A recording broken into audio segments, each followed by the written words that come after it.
going on? What is going on? Everybody in the house, what is going on? Wake up in Cleveland every single morning. I wake up, flex, thumb down, now check. No drip, this wet. Tell 'em run it up. No sleep, no rest. Might crash, might wreck. But first I stretch. Tell 'em run it up. I wake up, flex, thumb down, now check. No drip, this wet. Tell 'em run it up. I wake up, flex, thumb down, now check. No drip, this wet. Tell 'em run it up.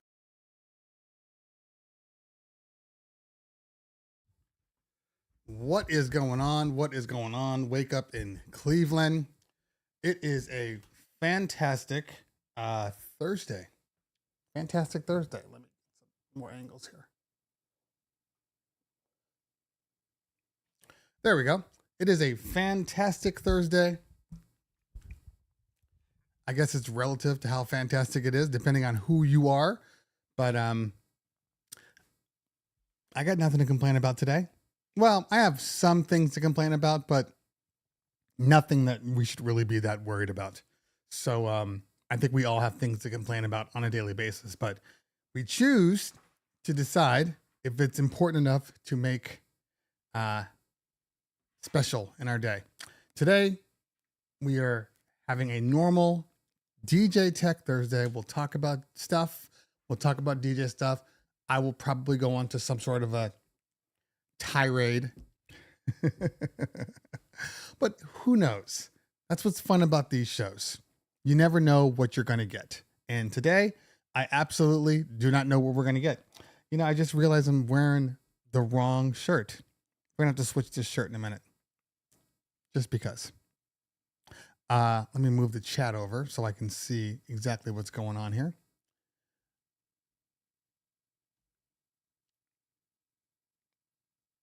Come on, chat, move over. Okay, there we go. Much better. So, I have no agenda today. That is the joy. I have no agenda. I was working on a couple of videos yesterday for some products that are coming out in a few weeks. So, I obviously can't talk about that stuff. So I have no agenda. We're just going to chat it up in case you guys weren't around yesterday. We did have a partner show. Queso in the building, starting off early. You know what I forgot to do? I forgot to put my DJ Expo fundraising event. That's what I forgot to do. Normally I would do it, but I forgot. Maybe I'll do it while we're talking. We got Philip Tan in the building. Good to see you, fam. Good to see you. And Brown Sounds, Eddie B in the building, DJ Cold World. Cold World, dog. It's Cold World. Wayne, DJ Island Boy. And Cheese Bro DJ Services. Joseph Padilla. Lance Jackson. Keith Just. We got all the usuals in the building. DJ Farns. Guess what just dropped off? I don't know, DJ Farns. Tell me. You're ref 7. Oh, fantastic. So we should all be good now. Yours was the one that, if I'm not mistaken, if I remember correctly, yours was the one that had the problem. So you sent it in to get fixed. And now it's fixed. That's kind of what I'm thinking. Rat Bone in the building. Good to see you, man. Good to see you. And we got Ruben. Is that, let's say day night? Morning from Vegas. DJ Jeet, Sel Yang. I guarantee you, Sel Yang's in the building. We're gonna get some deep questions today. You know what I just remembered? I gotta get my coffee mug. I have to get my coffee mug. Big Styles, DJ Jeet, DJ MO Morning. How was the hellscape called Florida? Well, we haven't gone to Florida yet, so we can talk about that. We don't go to Florida until Sunday. I got a gig Saturday night. Fortunately, we have a bar mitzvah Saturday night. We never have bar mitzvahs in July. We have like 4 this month, so I am not complaining. But because of the bar mitzvah, because I wanted to make sure that everybody worked, my son needed to work. My wife can work. Hey, look, Florida ain't cheap. Okay. This trip is not cheap. So we need all the possible money we can just for this week. And so we're working Saturday night. I think the party ends at 10, and then we fly out of LAX Sunday morning at 10:30. So we'll be in Florida. I don't know, sometime around 6 o'clock? 6 o'clock, sometime around there. I'm not excited to go to Florida. I'm absolutely not excited to go to Florida whatsoever. But it is what it is.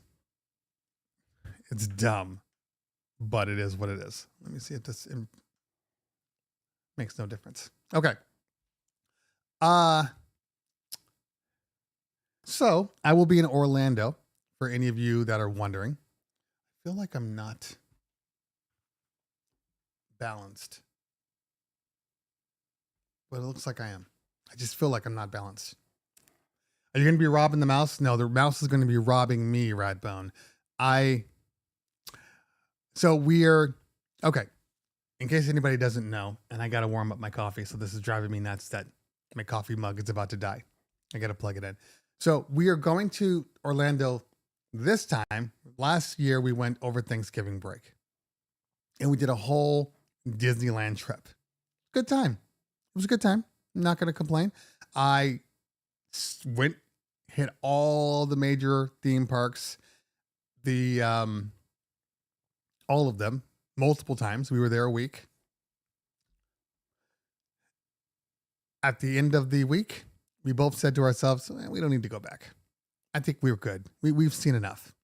And then this came around. We thought we were going to be doing the dance convention. So it's the nationals. Now, if your kids are dancers and they're in any type of competition part of the dance companies, because there's different levels of dance company. You can go to the dance company and just dance. Oh, I take 5 hours a week. I do some salsa dancing and some hip hop dancing, maybe some tap dancing, and then I go on my merry way. At the end of the year, maybe there is a company or a dance company thing. You show off to your parents. It's like one day on a Friday or whatever. So that's the first level. And then you have the next level, which is how they get you. So this is the dance company level. Now, this is competition level. So this is like club soccer, club basketball, club volleyball.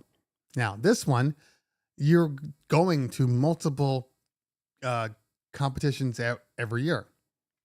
So maybe there's like 8 competitions.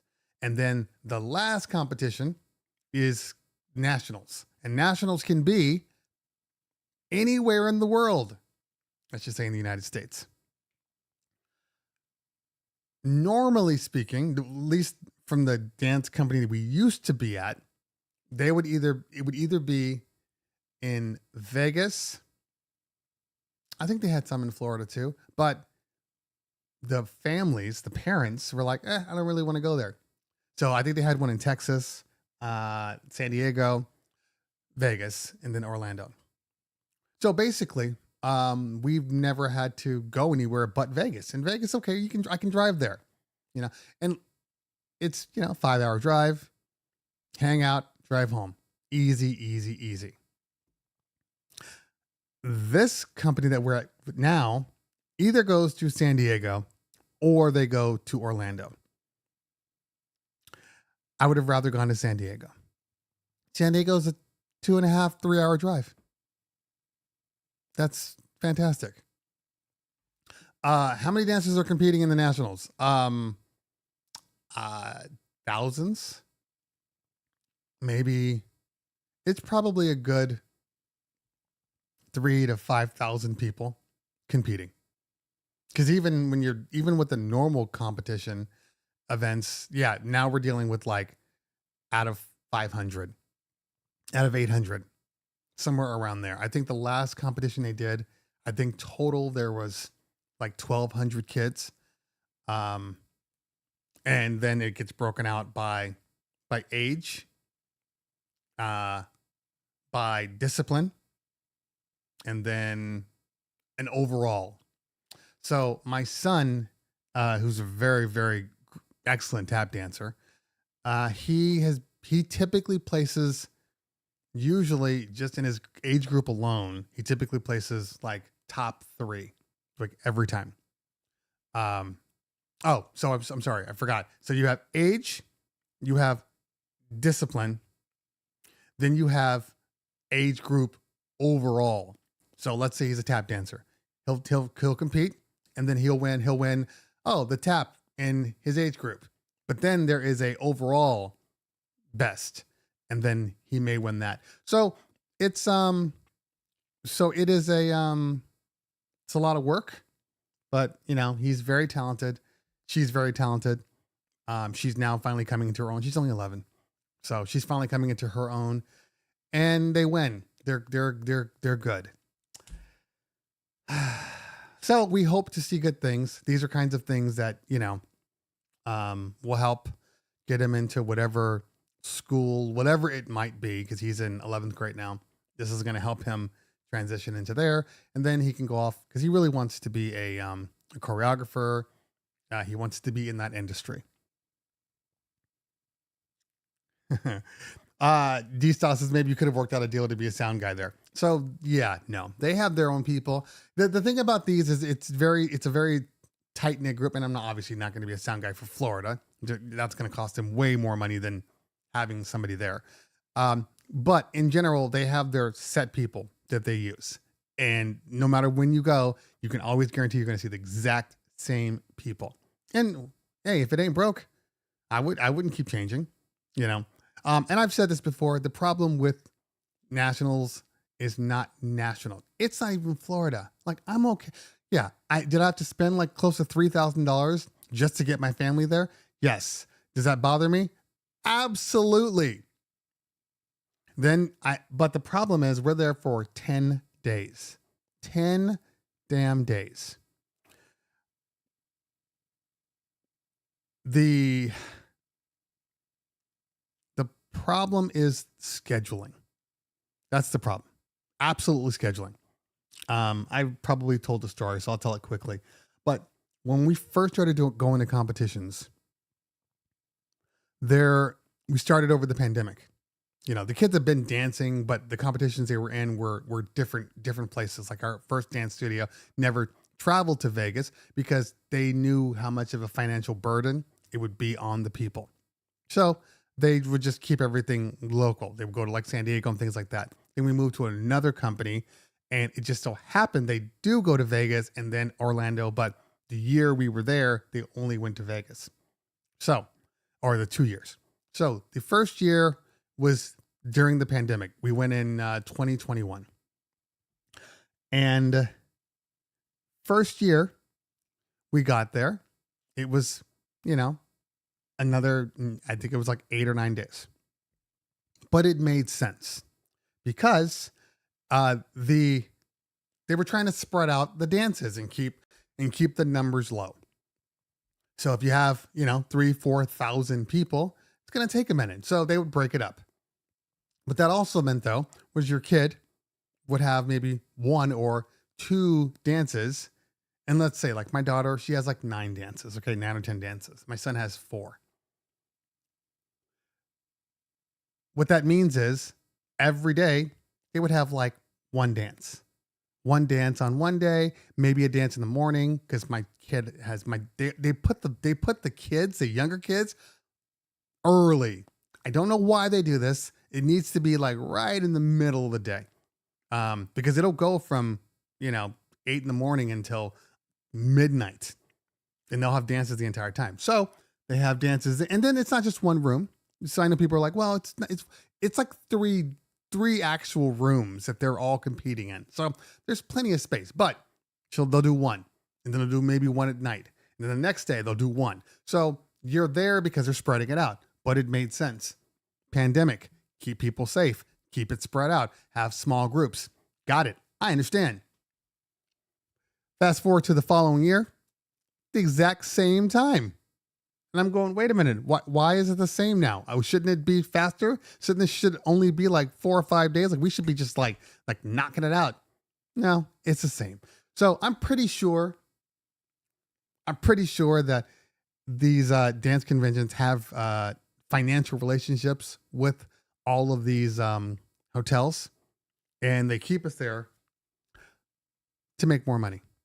I'm completely convinced that this is what's going on. So it's a long time. Now, this one is a little longer because we are going to go back to Disney World,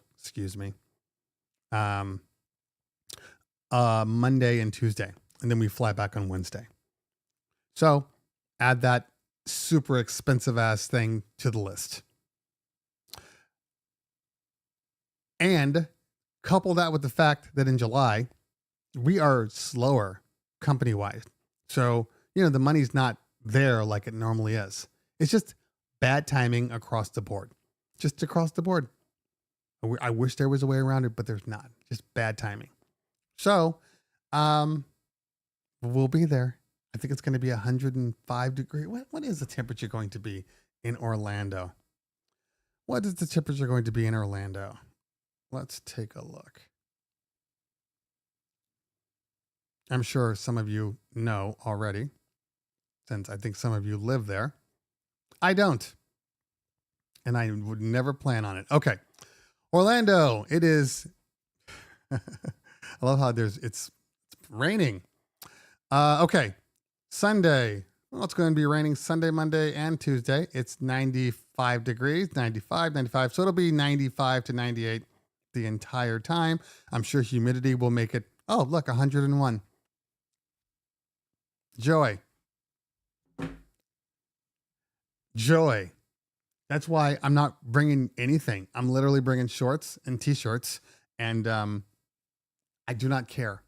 I'll bring a couple of pairs of sweatpants. Like I am in no way at all excited to be going to Orlando. My wife's doing all this stuff. We got to do this. We got to do that. I'm like, no, I don't want to do any of that. I'll help out, but I'm going to sit in the room, the nice air conditioned room. I'm pulling up, I'm making all my videos over the next 3 days that I plan on releasing, because I have some large ones that are coming out in the next couple of weeks. I will be doing all of that in the hotel room. That's it. I'm going to be running around with Kova for a little bit since he is right around the corner. So it'll be good times. Hit some of the spots up there. Have a good time. Okay. Timothy Cook in the building. What is going on? Now you see what I was saying. We're talking about all this. Sel Yang has an agenda. Sel Yang is asking all the hard questions. He doesn't even give me 10 minutes to get my brain right for questions. I kid. I appreciate you, Sel Yang. I appreciate you. Okay. So we can answer some questions. We can do that. We can start early. Let me just pull up a couple of things here. I don't know how long my coffee is going to last, but I might have to get my coffee cup heater because I'm bougie like that. Checking out my schedule. See how long we can actually go today.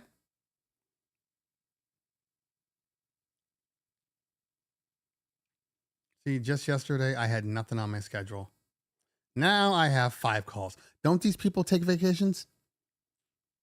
You would think that during the downtime, people would, stop, but they don't. They just keep on going.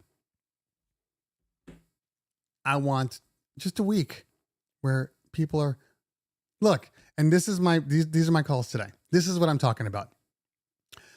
This call today, it's because it says what is the call regarding, because I use Calendly to book all of my calls. Just a few questions regarding our event on November 18th. You can't wait. November 18th. I just sometimes I don't complain about business, I enjoy my clients, but come on, guys. Come on. We don't need this. All right. And then the next one. No information. No information. The only one that makes sense is the one that I expected. That is the one that is happening this Saturday. That makes sense. But calls typically run, well, they're supposed to run, they usually run based upon the amount of parties. So, on a given month, we'll do anywhere between 30 to 50 bar mitzvahs over the weekends. So 30 to 50 people. You factor in the 30 to 50 people, which then factors in, those are just clients that are already on the books. And then you have clients that are thinking about booking. So you have those. And then lastly, you have the ones that have general questions. So my weekdays can be really, really busy. That's to be expected. But when you don't have parties, you expect the phone calls to drop, but they don't. They just keep on going. They keep on going. And it's funny because I've never had a real vacation, because clients, what I've learned is clients don't care about your vacations. They don't care about your time with your families. They don't care. I have legitimately been on vacation every year. My family used to go right after 4th of July. So it would be this Saturday. We would go on a family vacation. It was up in Lake Arrowhead, and the family would go every year too. So it was also like a reunion every single year. And fortunately, even though I was up in the mountains, I was up at a resort. So there's internet and phone and cell service and all that stuff. When I tell you that I would change my voice message, and my voice message would say, "Thank you for calling check 1-2. If you want to request a brochure, go to our website, do that. I do want to mention that I'm on vacation this week. I'm on vacation between July 9th through July 17th. If anything is not important, I would ask that you hold until I return, and then I can call you back." Again, July, typically dead month, and we don't typically get back to work until August 15th, give or take. So all of those things are in there. One, if it's not important, it can wait until next week. Two, I'm on vacation with my family. And then 3, kick rocks. Okay. So undoubtedly, the phone's ringing. Fine. I'm okay with that. You check the message, I'm expecting, because I usually we get there on Saturday, usually around Monday or Tuesday, I start checking voicemails. I'm expecting, hey, this is so-and-so. I have an event coming up in December. I'm interested in your services. I'm going to go ahead and request a brochure, and then we can talk when you get back from vacation. That's perfect world scenario. That's not what I get. I get, hey, good to hear from you. What I'd love for you to do is just, if you have a chance, call me. I just have just a quick question that I'm sure can be answered really, really fast. Just a quick question. Or, hey, I really need to talk to somebody about my event. So without any more details, please call me. And I have multiples of those. When I tell you that every single person that I call back, every single person, none of it needed to happen then. None of it. People don't care. People don't care. I've told the baby story, right, guys and girls, they, them. Have I told the baby story? Well, we'll tell the baby story again. It's quick. So I have, you need to choose not to respond. So I'll talk about the baby story in a minute. Ruben, that's actually a very, very normal statement. You need to choose not to respond.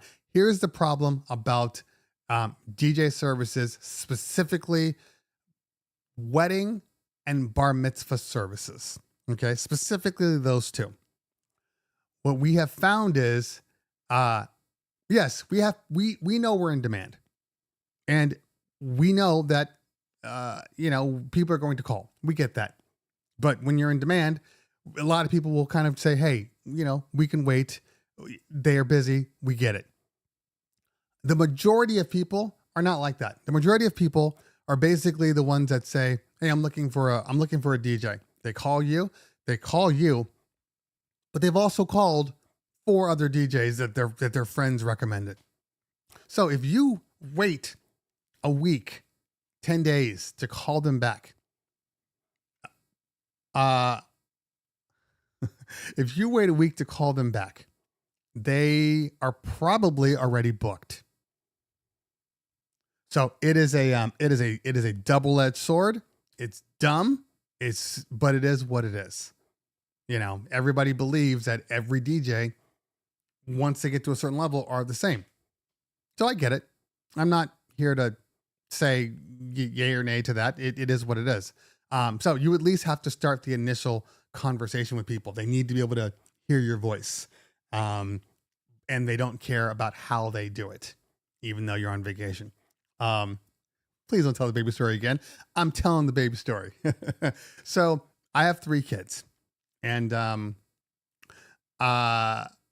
my second child we had. So obviously, because I have a second child, clearly we had them. But it was like a day after the birth of the baby, and we're at the hospital going through what we go through. And this particular day, my phone is ringing. Okay. It rings once. I see it. Clearly I know it's the company line. Let it go to voicemail. Phone rings again. Whatever. It happens. Let it go to voicemail. Rings again. Let it go to voicemail. And I see the number, so I know that it's a specific person that keeps calling. This goes on. I think they might have called 7 times. 7 times in like an hour. Okay. Maybe an hour and a half. So finally, the last call, I'm like, what in the world is going on? So I answer it. Hi, this is so-and-so. We'll call her Judy. And I said, and I stopped her. I said, hey, how's it going? Is there an emergency?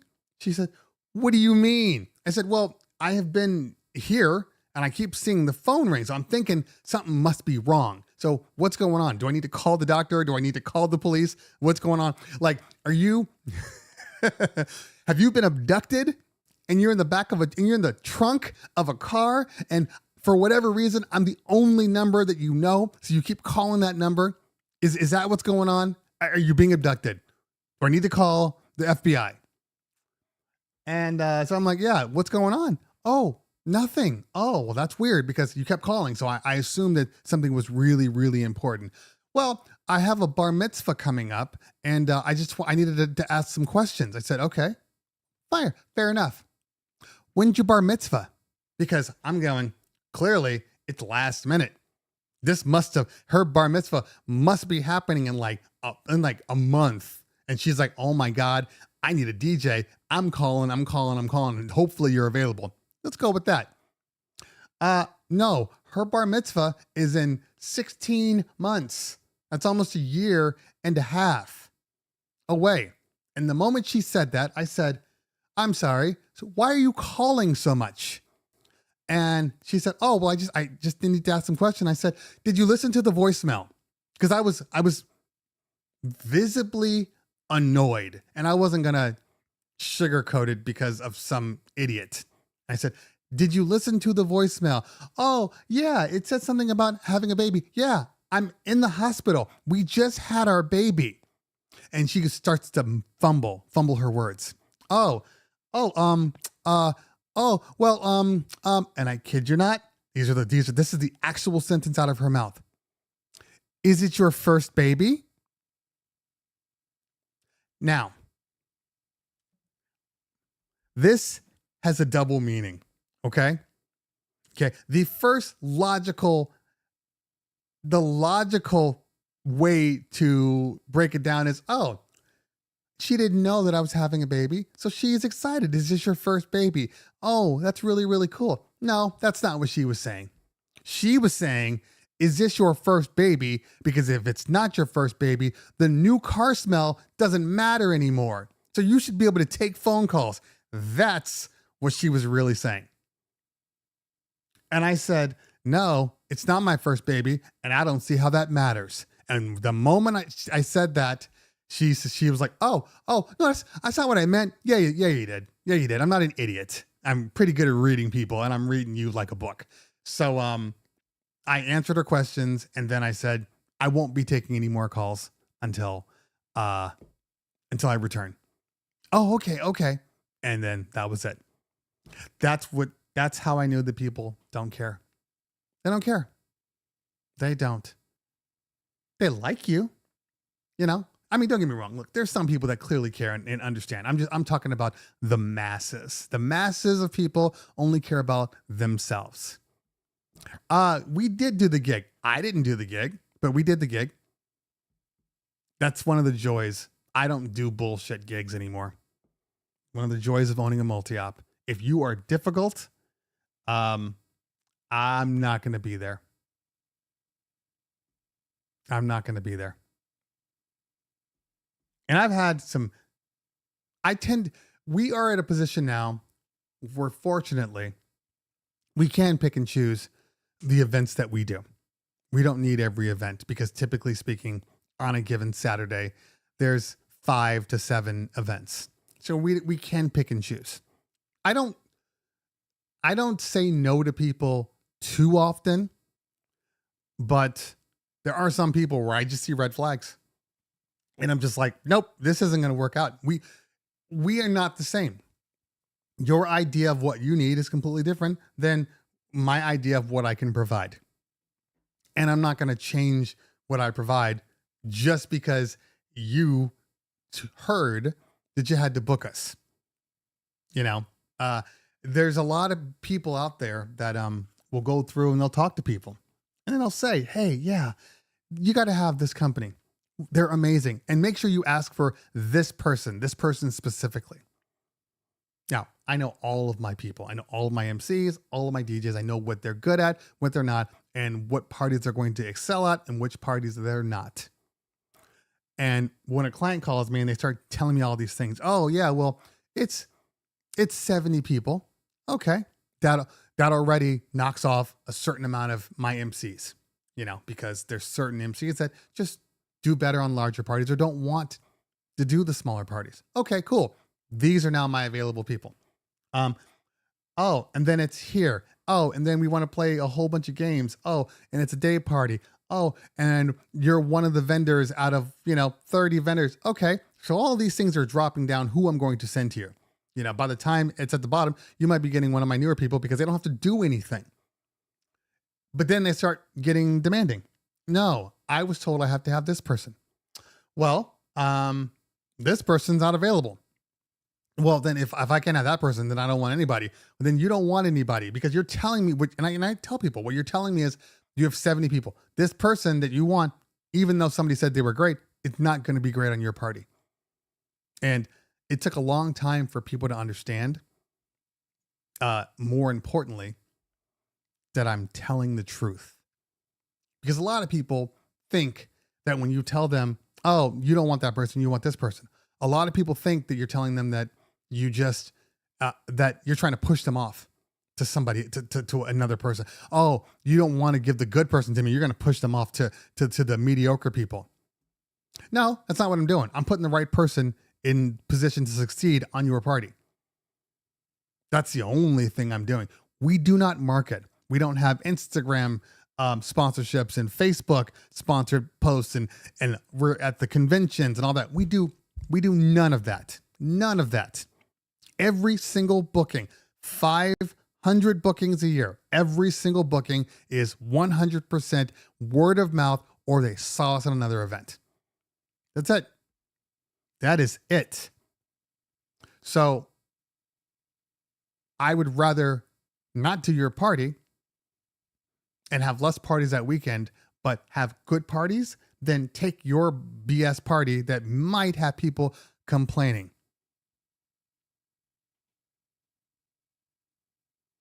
You need to explain to people your business model, and they need to listen to your business model, and what they want is not part of your business model. Sell Yang, that is what we would call a perfect world scenario. That is not how business works. That is absolutely not how business works.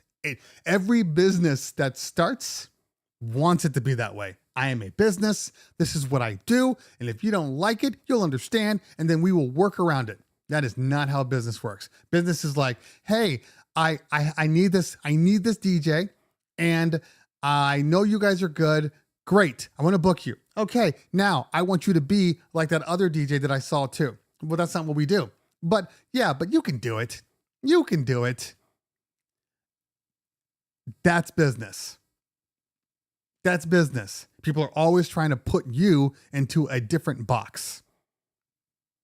And I am in a position where people understand the party we do. So the majority of my clients, that's why they book us, because they know what we do.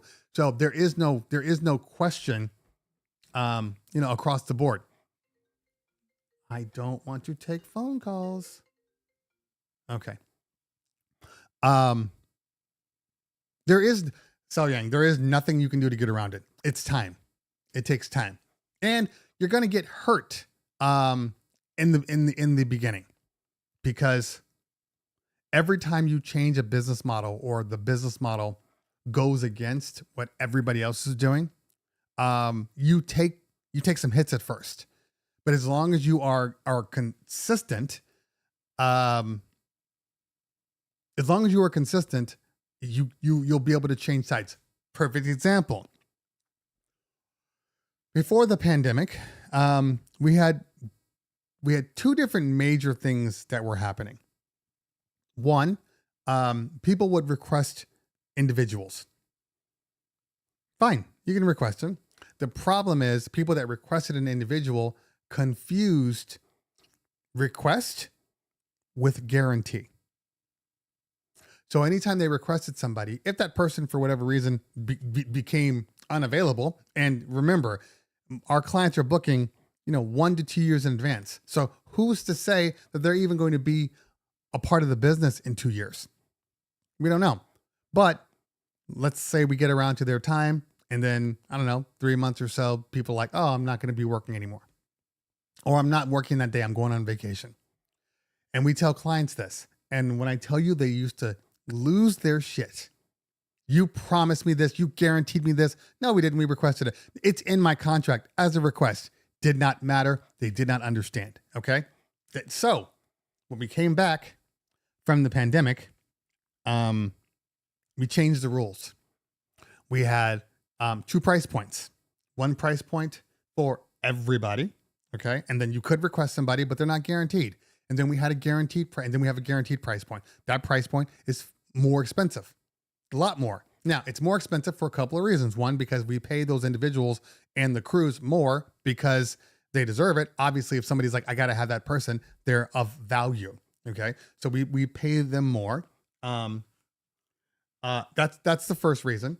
And then the second reason is because we lock that employee, especially the MC, into that day. So when they say, I want this person no matter what, we ask the guy or the girl, hey, are you available on this day? If you are, you can't go off, you can't leave, you can't go on vacation. This is your party. Why are you asking me, does my company have more than one DJ like Rick Webb? I have far more. Look, Rick Webb's my friend. I got far more people than Rick Webb does. Okay. So we're not doing the same stuff at all. And he's doing amazing stuff.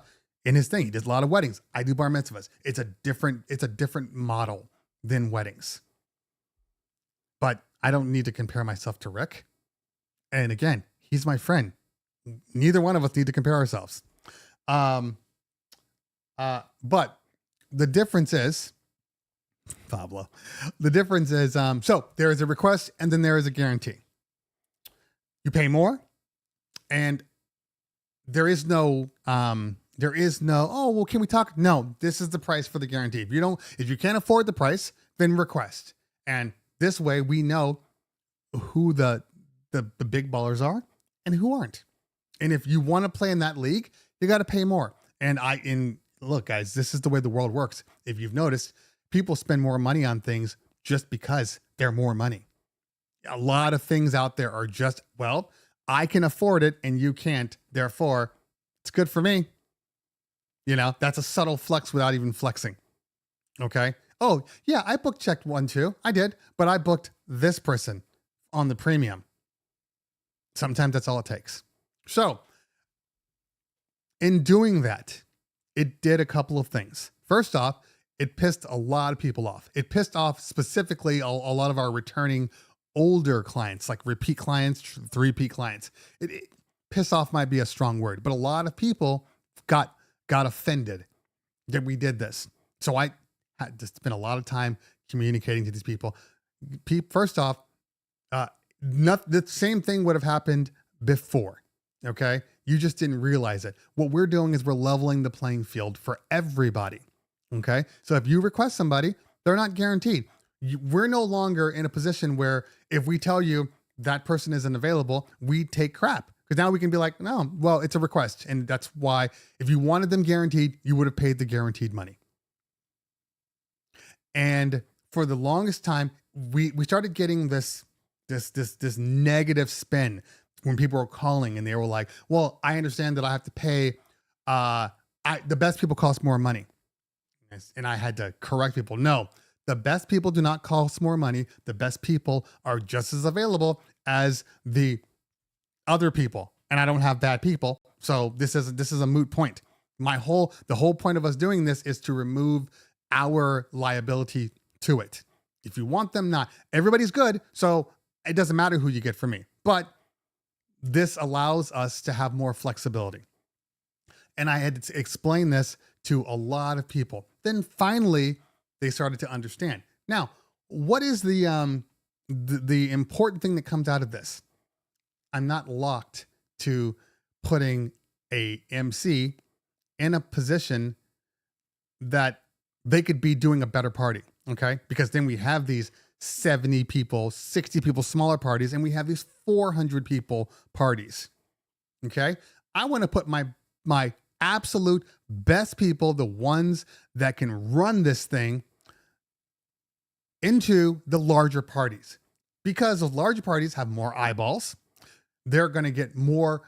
Typically, the larger parties have more eyeballs. Typically, the larger parties have more money. The friends they invite, the clientele, they're all high-end clients. So I'm going to put put my best foot forward is not the right thing. I'm going to put the best people to succeed in those spaces.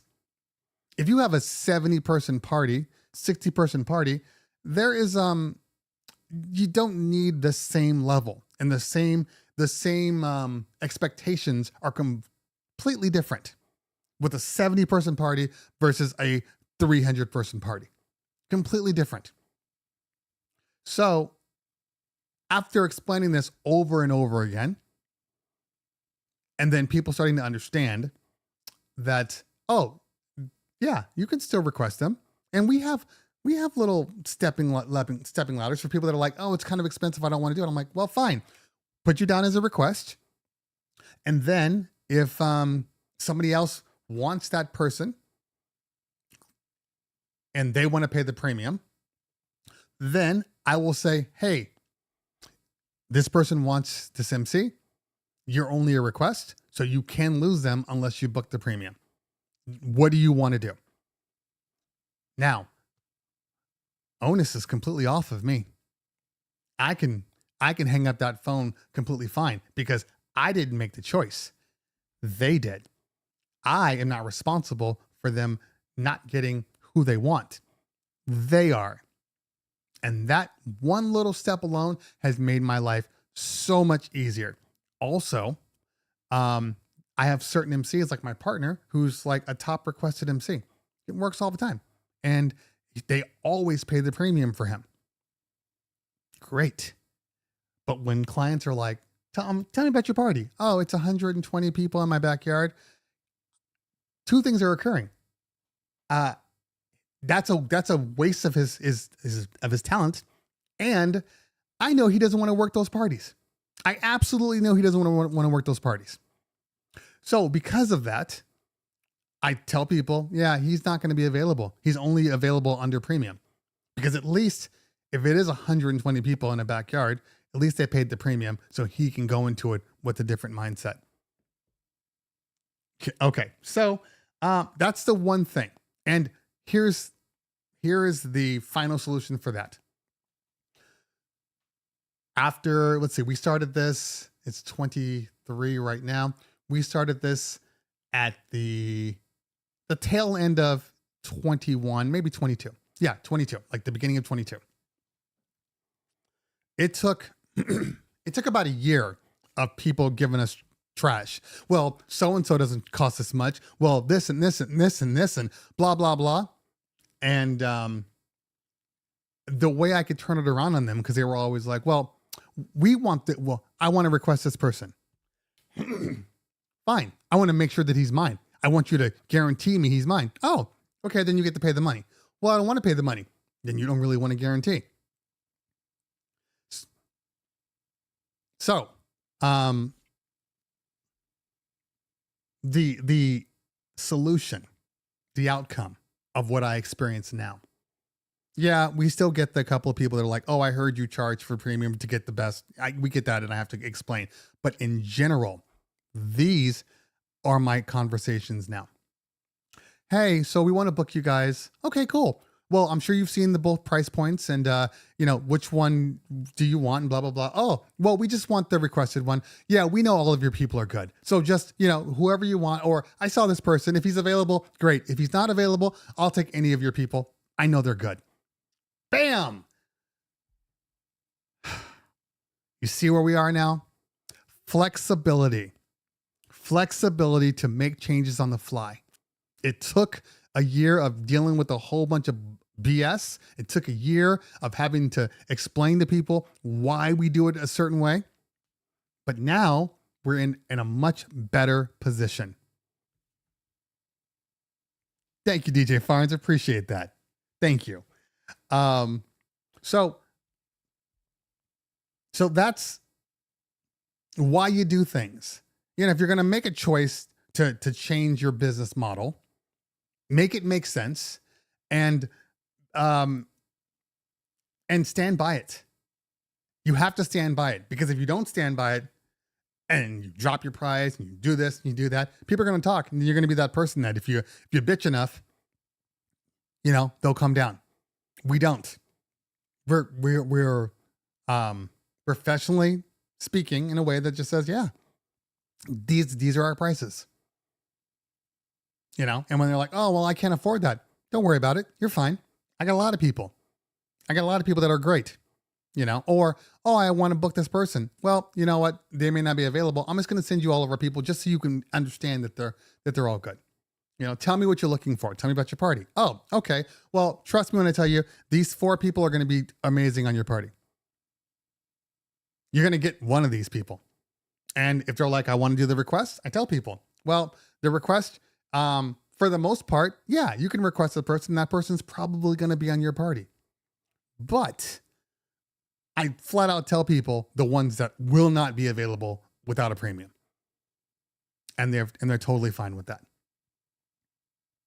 The second thing, and then we'll move over to the questions. Yes, Keith, just 100%. It happens all the time. The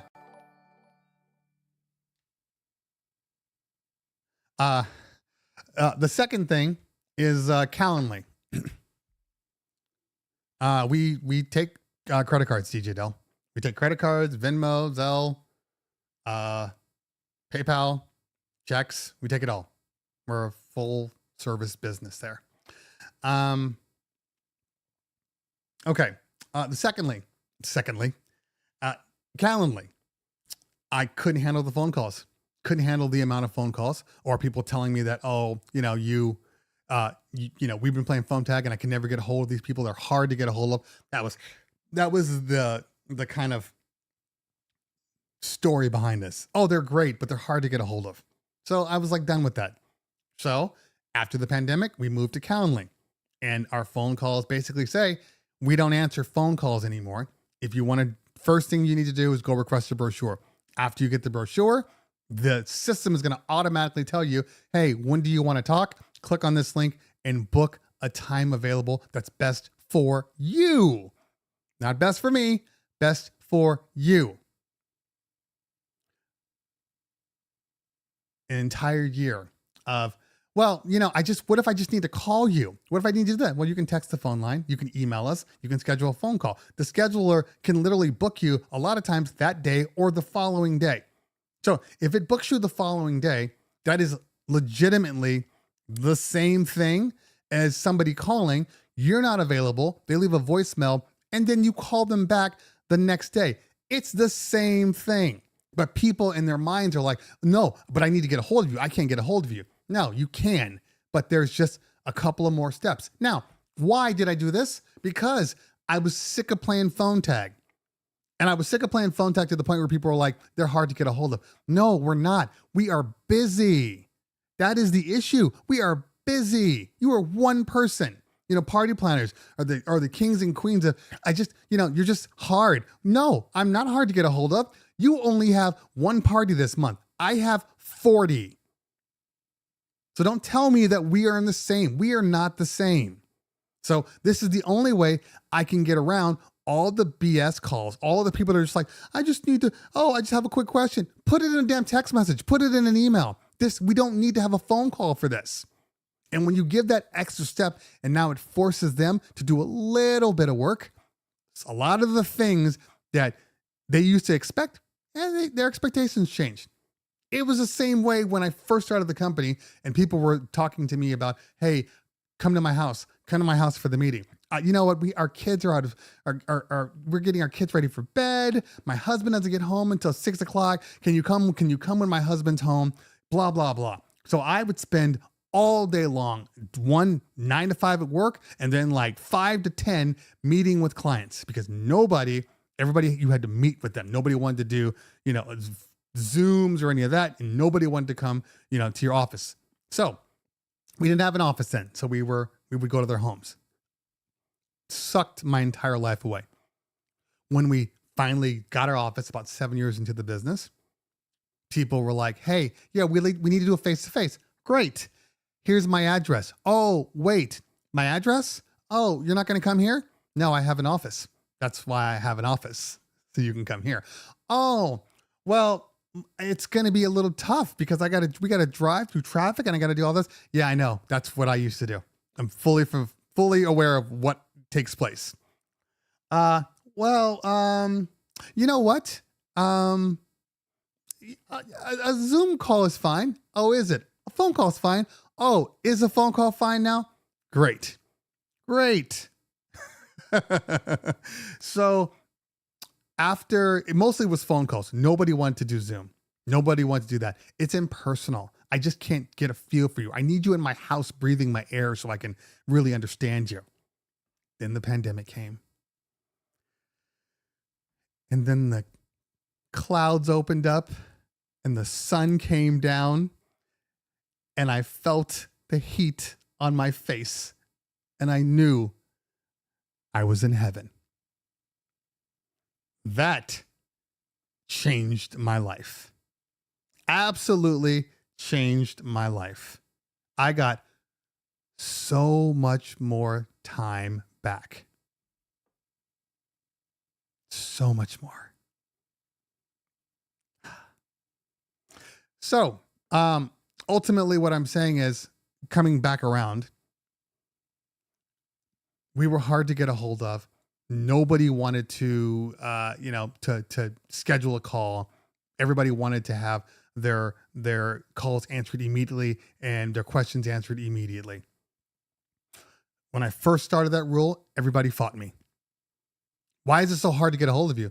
Is it hard? Because I think I just gave you a link to how you get a hold of me. Well, I don't understand why. And then I started explaining to people, I'm on the phones all day long. I don't get off the phones for somebody calling in. You are my client when I'm on the phone with you. I'm going to give you the pure focus of the call. So that other one's going to voicemail. Then the voicemail comes through. I check the voicemail. Hey, it's so-and-so. Call me back. I call that person back. Guess what? They're not available. My stuff goes to voicemail.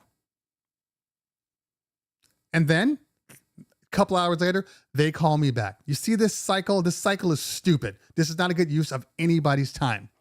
So I said, start scheduling. Schedule a call. Now, every single call that gets scheduled, I have not missed a single call in a year and a half. Not a single call. Every single person. So they fought me first. Then, and it's always the older clients, not age, just older clients that have been with you. They fought me like crazy. Now, the newer clients are like, oh my God, this is so much easier. I can schedule my time. I don't have to be waiting around for your phone call. I know exactly when you're going to call me back. We handle our call, then we're done. People want to fight it, but facts are facts. It's more efficient this way. Absolutely more efficient this way. And people text me all the time. I'm like, hey, just text me if you have a quick question. Email me if you have a question. I have other people that can answer your emails if I'm not available. Makes it easier. We take tech questions, T Diesel. It's just gonna be like the Cleveland show. Okay. Now let's answer some questions, some tech questions. And before we do that, I got to heat up my coffee. So all right, guys, what's going on, everybody? It's your man, Cleveland Terry. I wanted to just do a quick video about this new unit. It's not out yet. It doesn't come out until July 31st, it hits market. I have to pre-order it pretty soon, though. All right, so this is Tim. This is the man, runs this thing. They came out with an amazing product. I haven't tested it yet, but based upon what I'm seeing, this is one of those to beat. It's a game changer. Moving platters. It's $700. What's up, everybody? How are we doing today? This is gonna sell like hotcakes. So I'm gonna do a review, but tell me just real quickly, like, what made you guys decide to do something like this? The history of DJing is vinyl, right? Yeah. And motorized jog wheels is the best we can get right now, right, in terms of replicating that with a digital controller. Right. So the Impulse T7 is our shot at the motorized DJ controller market, and the largest, most premium controller we've ever made. Okay. And we're pricing it just like we price everything else in the Hercules lineup. Super aggressive. Competitively. Let's call it competitively. I call it aggressive. He calls it competitively. Fine. We're targeting both, obviously, beginner DJs who want to upgrade to a motorized platters, right, or working DJs who want something small, want something portable, want something that works with Strato Pro. It has XLR out. Very important for a professional DJ that you have that. I'm impressed so far, though. You'll see more of the T7 real soon. All right, guys, follow my YouTube because you know we're going to do this review very, very soon. All right, see ya.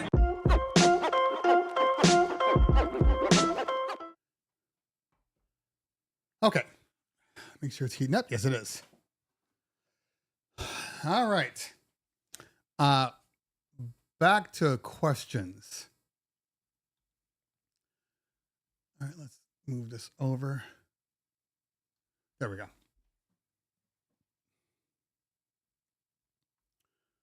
Okay.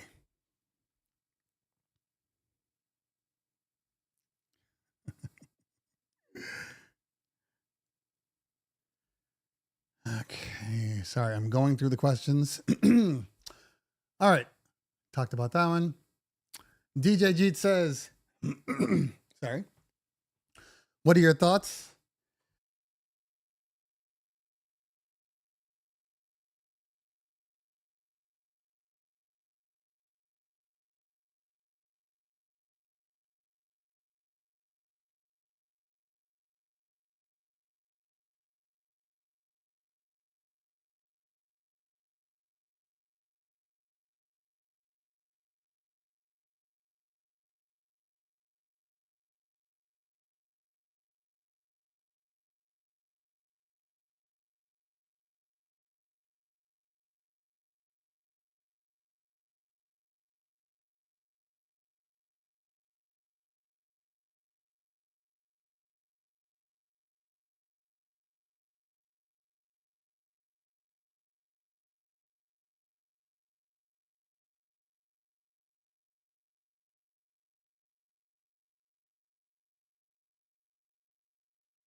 I didn't even mute the thing.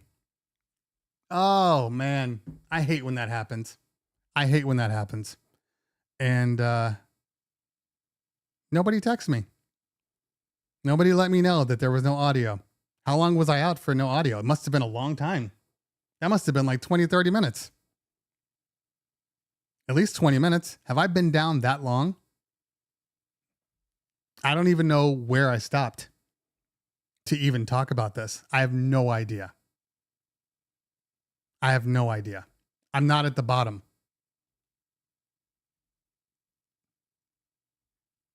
I got no Instagram. Oh, no, Ruben did say something. So at 11:19, your audio is muted. So 10 minutes of talking. I have no idea where I want to go. I have no idea what I want to talk about now. A lot of stuff you have missed. A lot. A lot of stuff you have missed.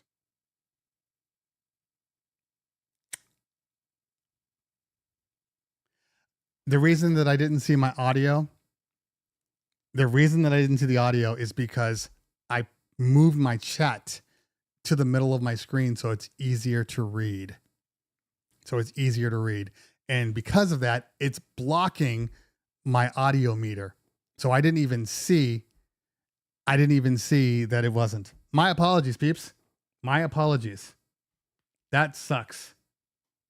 That absolutely sucks. It sucks for everybody. It sucks for you. It sucks for me. Oh, I know. Wait, T Diesel, you have my number. You don't have my number? T Diesel, I could have sworn you had my number. Yeah, I'm going to send it to you. I'm going to send it to you right now.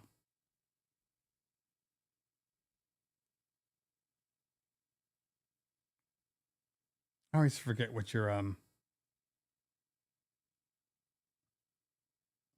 because I'm not going to say it over the phone. I know. Send it to all of us. I knew that was coming.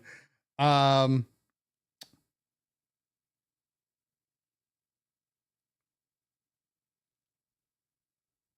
aren't you coming up, T Diesel? What's your IG, T Diesel? Let me know. Let me know. I heard $4 for that. Oh, I'm so annoyed. I am so annoyed right now. That's right. I knew it was Tim, but okay. Could have sworn I gave you my number. Share it to Ratbone too, G Diesel, if you get a minute. Okay.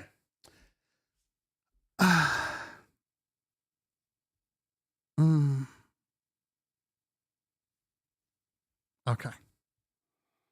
I was dropping some dimes, man.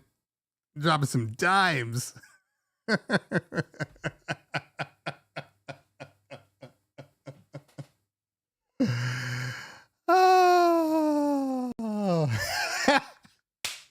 Oh, Matt Ames, that is absolutely true. And that is the story of how I met your mother. That is perfect.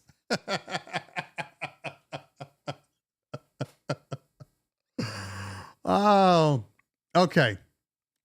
So there are a couple of things I don't know where. Oh, it's going to annoy me because I like to cut up this footage and post it on IG too. And that's not going to happen. Unfortunately.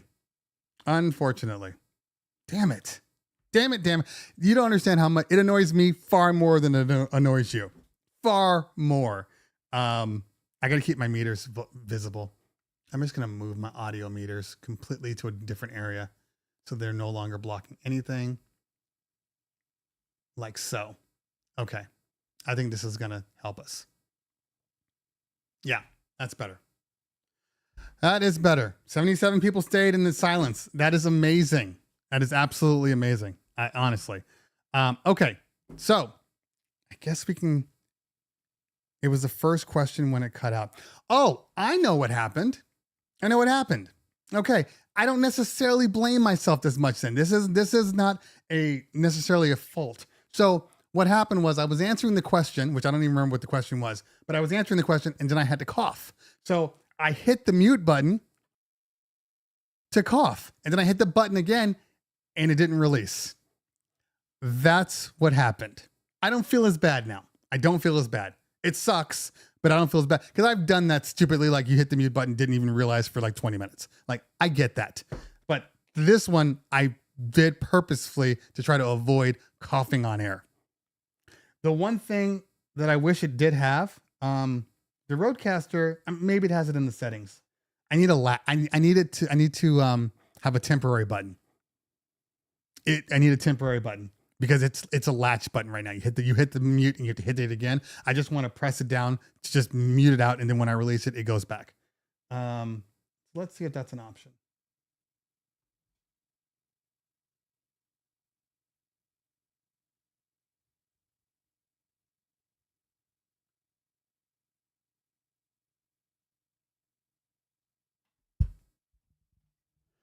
I do not see that as an option. Nope. I mean, maybe it's in a different page somewhere.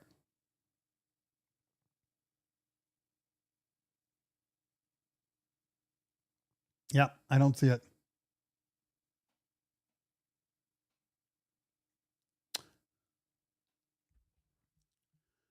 Use the sensor button. You know what's funny? This one doesn't have a sensor button that's obvious. And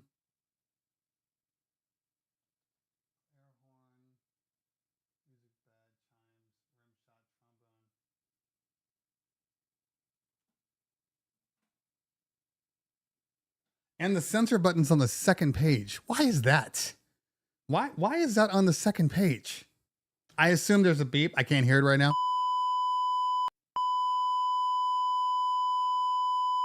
Yeah, that would be really annoying if I coughed, and every time I coughed, I was like, so I was going to, and then I went to the, that'd be so annoying.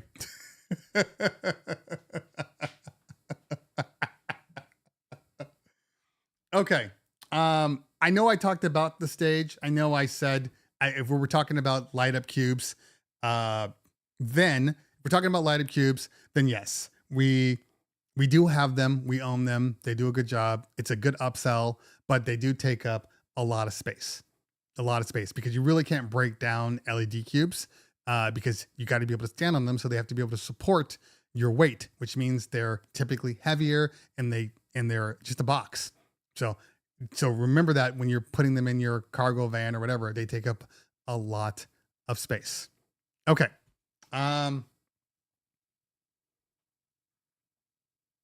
Yeah, Reese, I know. My other one didn't have that problem. I could do a momentary. I got to check the settings. There's probably some sort of a momentary. I got to go in there and make a modification somewhere. It happens. Okay. Let me think about this for a minute. So I went through all the questions. Let's try again. To go through the questions. First off, I know that Wobbly had said that the Rev 7 is trash. I know there's a couple things I was talking about. It's not the irony of a sound guy. It's an irony. It's not even ironic. It's a dude that is literally going through a podcast as a entertainer, not as a sound guy. I don't have a dedicated sound guy. If I had a dedicated sound guy, maybe this just doesn't happen, but I don't. I'm doing this all myself, everything. So it happens. Okay. But like I said, the audio meter is now up in the corner. So I always see it. It'll never be blocked. So that's key. And it's funny because we won't even go there. Okay. So, let's see here. So dumb. So dumb. All right. Well, let's try to move forward. And the fader is up. The mute button is bright red and on. I know that, Ruben, but look where it is. If I'm looking at the camera, I'm not looking over here. So for me, the audio card being here is a much better indicator. But yes. Okay.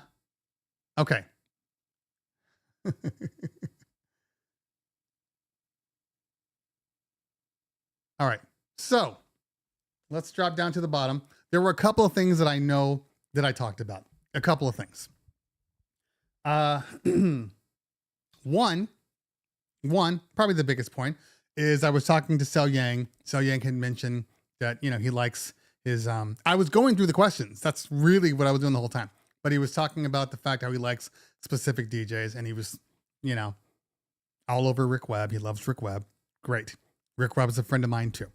But he said, I like Rick Webb because he's got a home base, but then he has other locations, and obviously that means it's great. And this is I got stuck on a tangent, okay? Because this is kind of one of my issues with the industry as a whole, is that there's a lot of smoke and mirrors. And this isn't dedicated to Rick Webb, so don't go to Rick Webb saying he's talking about you. I'm not talking about Rick Webb per se. I'm talking about just the industry. A lot of people put these companies in this light. Oh, they're amazing and they're this. And yes, they probably are really, really good. But I think a lot of times people don't realize that, there's a lot of companies doing exactly what another company is doing. Jason Jenai's company in particular, right? He's a perfect example. SCE is doing amazing stuff, and they run that side of the United States. Okay. But it doesn't mean that, my company, Check 1 2, yes, Check 1 2, that's the name of the company, isn't doing just as big of things, and I think we just have to realize that a lot of these people, because people try to do it here too, they try to make themselves look bigger than they really are. Oh, we're here and we're in this state and we're in this state. But in reality, what people are doing is they are legitimately, they have their home base, and then they're just kind of working with other people that are already there. So it makes it seem like they're bigger than they are, but they're not. That's one thing. People do it here too. They'll bring in they'll work with an MC or work with somebody, because MCs are very important in California. They'll do all these things, and then they will, then you go to their website and they'll have 30 MCs on their page. But you know how many people they really have working every single weekend? 3, maybe 2. Because these other people have jobs of their own. They have companies of their own. It's all just smoke and mirrors. And it's always driven me crazy. But as I've been in this industry for a long time, I've seen it. A lot of this stuff is lies. Absolute lies. And it's spin, and you guys watch these videos and you watch these things and you're just like, oh man, they're amazing. People had me thinking, legitimately had me thinking that my company wasn't as good as Jason Jenai's.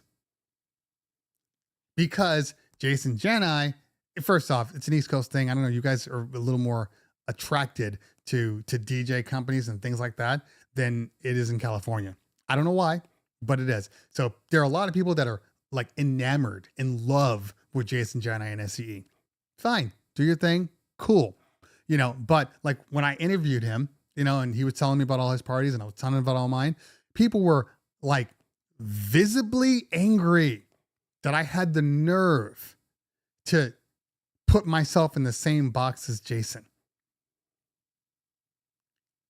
Had me thinking, wow, maybe I'm not as good as I thought I was. But then you realize they're different markets, absolutely different markets. We are killing it in the California market, killing it. Now, could I take this and apply this to, where SCE is, or could SCE take theirs and apply it to where we are? Who knows? But I know that in an industry where we are completely saturated with DJs, completely, everybody's a DJ in Southern California. Everybody. We're doing pretty damn well. And I know a lot of other people that aren't. When we set record years, we set a record year in our 15th year. Like that never happens. So I'm just, nothing happened, Ruben. Nothing happened. I was reading the comments. That's what I was talking about as I was reading the comments. I think it's always good to have reference. It's always good to have something to look up to and to kind of get to. You need that. You need that inspiration. But at a certain point, you seem a bit self-conscious. I don't know what that means, Tim. Don't know what that means. Because I'm not. I'm just talking. But at a certain point, at a certain point, you have to do you. At a certain point. And when you are doing you, there's nobody better. There are people that are different, but there's nobody better than you. You're different. Aaron the DJ says, how can you shoot for the stars if you don't know what direction to aim for? So yes, you are right. And like I said, you need to have inspiration. You do. But there's a difference between inspiration and being a copycat. There is a difference. And the reason that when we started our company, there were people that were like us. We took our base from another company that we had worked for. We're like, okay, we're going to start our own company. What are we going to do differently? First question we asked, what are we going to do differently? What are we going to do that sets us apart? And you take that and it just grows and grows and grows and grows until all of a sudden it is you. You've created that thing that you've been working towards. And then you can look at another company and go, oh, wow, I used to model myself after that company. Now we're completely different. We are completely different. You start to do what works for you and what's best for you and your business and your company and the people that you entertained. All of these things are a part of your growth. But if you're continuing to grow and grow and grow and grow, but you're just growing just like that other company, well, two things happen. You lose the ability to separate yourself. Absolutely lose the ability to separate yourself. Now you are, you're all alike. I guess we are. When people tell me, oh, you're all the same. I mean, no, like nowhere. No, we are not. We are not all the same. Yes, a car at its base level, they're all the same. They all have 4 tires and an engine and seats, and they get you from point A to point B. They all have that. But the refinements, the luxury, the efficiency, the sheer joy of being in the car, that's different in every model.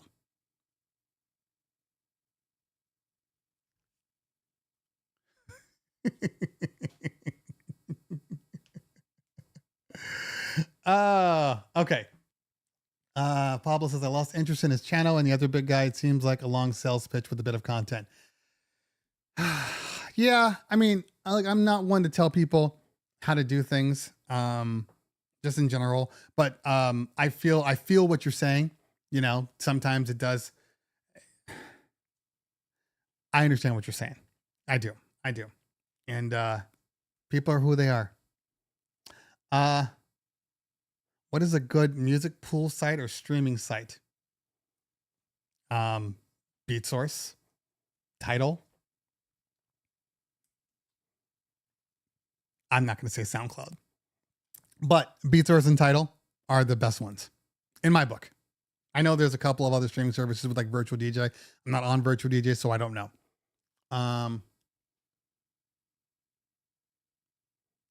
DJ Reese, thank you, man. I appreciate that. I really do appreciate that. Thank you.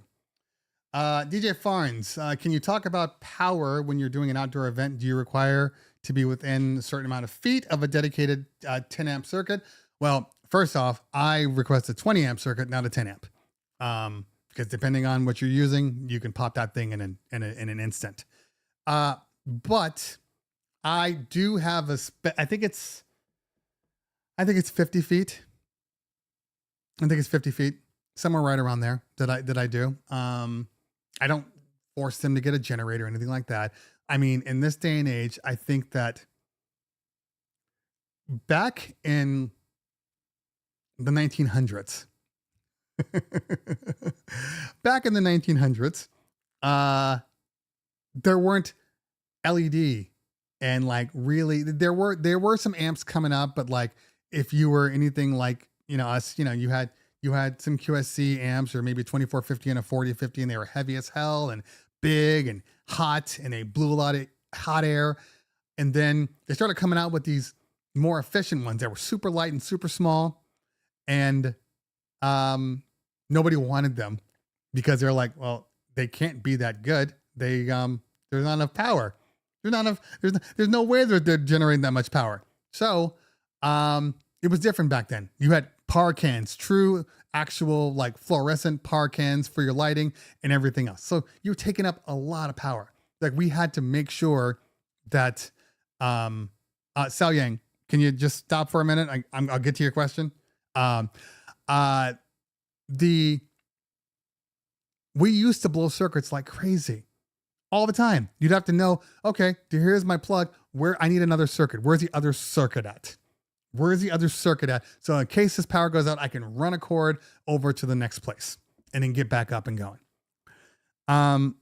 Nowadays, everything's LED, everything's efficient. I mean, speakers are still not as efficient, but they're getting there. But everything's efficient, and I don't worry about power anymore. I can plug into somebody's house and not worry about it.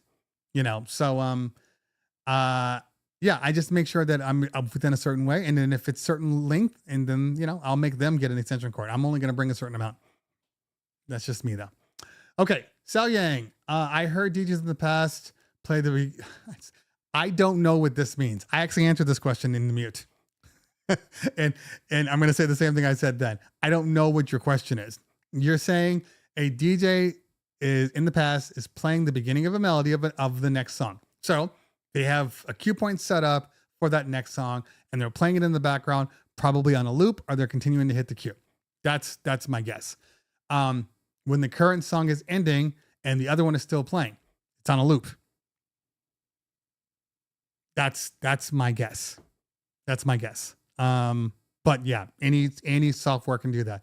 And it says with the Pioneer DDJ-RZ, Pioneer DDJ-RSR, and Serato or Record Box. The reason I'm asking, any controller will do that. Record Box, Serato, Tractor, Virtual DJ, all-in-ones, they all have this option, So if you're talking about just the melody playing in the background, you'll have to be more specific if you want more information. But I don't know exactly what you're saying, so it makes it a little hard to interpret what you're trying to do. DJ Leo in the building. What up from Jersey? Rain 12 or Phase? I use Record Box, the Rain 12 RSC outs. Yep. To the mixer using Serato timecode, which is better. Well, your Record Box. So neither one of them will be the optimum, because the optimum is using Phase with Serato and HID mode. That's the optimum.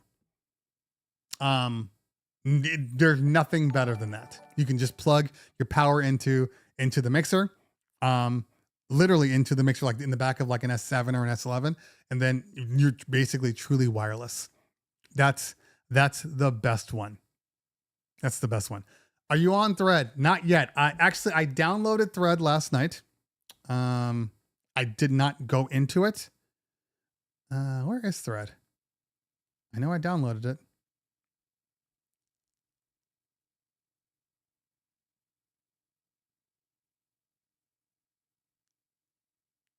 I thought I downloaded it. I bet you if I go into the App Store, it's still sitting there. Huh, weird. All right. Yes, I will be on Thread. Thread, an Instagram app. Huh. Okay. Maybe my facial recognition didn't kick in. All right, I'm downloading it now. But yes, we should all be following each other. I can't stand Twitter, so I have no reason to be on Twitter. Twitter's a cesspool, and I will die on that mountain. I do not care. It is trash. Okay. Apparently it takes your login with Cleveland Terry. Get ready for Threads. Import from Instagram. Ooh. Public profile. Okay. I will follow all the same people I'm following. Damn. All apps should be this easy. That was easy as shit. Oh my God, that was easy. Come on, I'm done. Okay. So yeah, everybody get on Threads and make sure you follow Cleveland Terry. I'm actually, I know it's Facebook. I know we're not supposed to like Facebook in reality, but there's a reason that they just said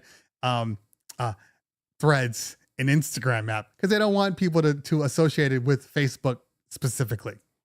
Okay. Let's see here. Let's see. Beware that if you decide to delete your Thread account, it will delete your Instagram account. I'm pretty sure that'll change. It may be that way right now, but I'm pretty sure it'll change. Elon Musk will not be buying this one. I can pretty much guarantee that. What do you use to edit your videos, DJ Reese? I use Final Cut. And I've used Final Cut. I've used DaVinci Resolve. I've used some of the iPad apps, and every time I end up back on Final Cut. I just prefer Final Cut.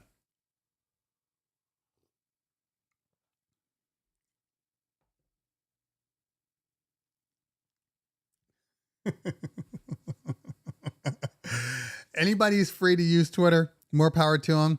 But I mean, it's not only like the Wild West, but it feels deserted like the Wild West too. Like there are people on, but it feels like nobody's there. You know, and especially don't ever post something and it just goes into the abyss, and who knows if it ever gets answered, if anybody even sees it. And I am not going to make myself a Twitter verified. I'm not even Instagram verified. And I don't know if I will be. Once Instagram starts telling me that their verification process allows me to do this and this and this and this, once that happens, maybe I'll take a look at it. But until then, it's not offering anything more. I mean, yes, I think your comments might be at the higher up.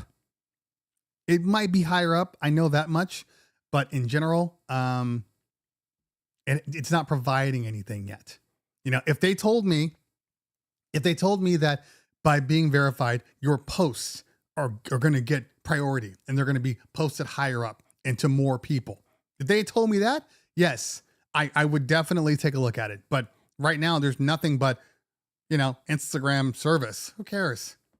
Who cares? Honestly. I don't know. I really worked hard. Oh, there's John. I really worked hard to get to a point where my numbers could be, you know, verified, or like with Twitch, you know, getting a checkbox, or I really worked hard for that. Jay Orozco, thank you so much for the super chat. Appreciate you. I really worked hard for that. So for me, I never took the easy way to anything, to my detriment. Trust me when I tell you, to my detriment, I never took the easy way, because there's tons of ways that I could have done things. But I think because of that, the reason that I have a actual user base of people that actually, you know, enjoy hanging with me, because I built it naturally. You know, the reason that like my Instagram account is actually doing well when I post stuff, it's because everything I did was true. I didn't buy accounts or buy followers or buy, you know, I didn't do any of that stuff. And while I saw other people doing it and getting the swipe up and hitting 10K, I didn't do any of it.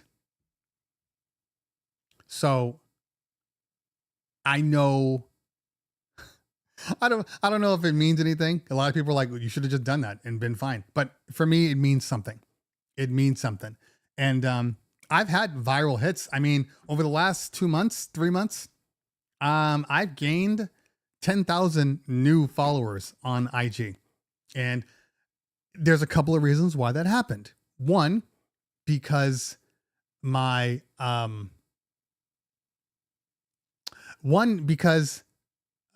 I've slowly grown the numbers and where people see them and where I get into the hands of people. Two, once I got a viral video, it blew up and it was a reinforcement. So when people came to my channel and they didn't know who I was, now they're seeing more posts from me, you know, or they go through and they check out my thumb board to see what I do. And that alone allowed so many people to follow me. So many people, because people always ask me, how do you be successful? How do you do this? It's a very simple thing. Content. Make content. Don't remove the content. Don't take it off. Don't try to be the man with or woman with mystique, you know, and they're just doing their thing. And no, the more content you have, the better. Because if somebody comes to your site, they come to your webpage, they come to your YouTube, they come to your Instagram, they come to your TikTok. If somebody comes there and they look at your profile and they see 2 boxes, right? 2 posts, they are not following you. I don't care how important you are. They're not. I mean, look, I think Jay-Z came on with 1 post and had 1 million followers. That's an anomaly. I'm talking about in general. If somebody stumbles upon your account, if you post something that's hilarious or entertaining or, you know, educational, they will go to your profile. They'll go to your profile. And then at that point, now they're looking at what else you do. If you don't have anything else that is what you do, they're not following you. But if somebody comes to my profile, they're going to see all this stuff. Oh, okay. He's clearly experienced in this. Okay. He's an expert in this. Okay. You know, it's something I want to follow. He's funny. He's got a lot of funny, humorous things. That's the key. That's how my YouTube grew. That's how my Instagram grew. There's no secret sauce, you know, unless you're, I don't know, 18 years old and hard body, you know, but there's no secret sauce for like the normal average person. You just got to work hard. You got to be in the machine, feeding the machine. That's it. Why do you think I started the Thursday show? Because I knew that I was having less content going out. So I said, well, if I do the show, at least I always have content going out. That's the key. So that's why I'm always on Thursdays, always, because I need to have that on there. But I have tons of videos I still need to get out. I've just been busy. So that will happen. That will change my algorithm again. And, you know, so on and so forth. Okay.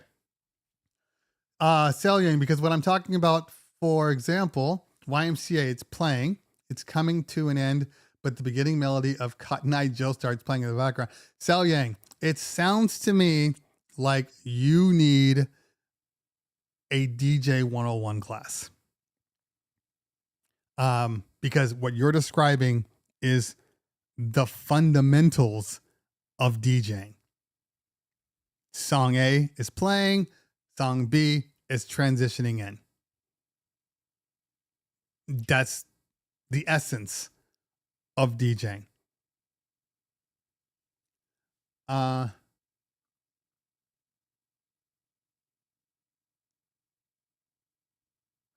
Give me a second, Matt. I gotta. Oh, by the way, for anybody wondering,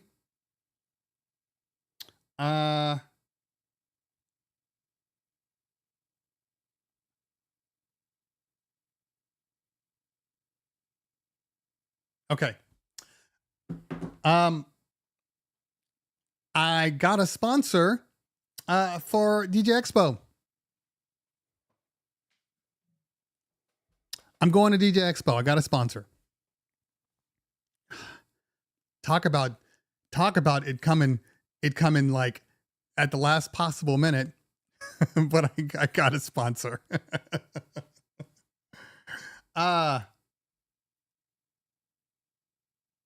Okay.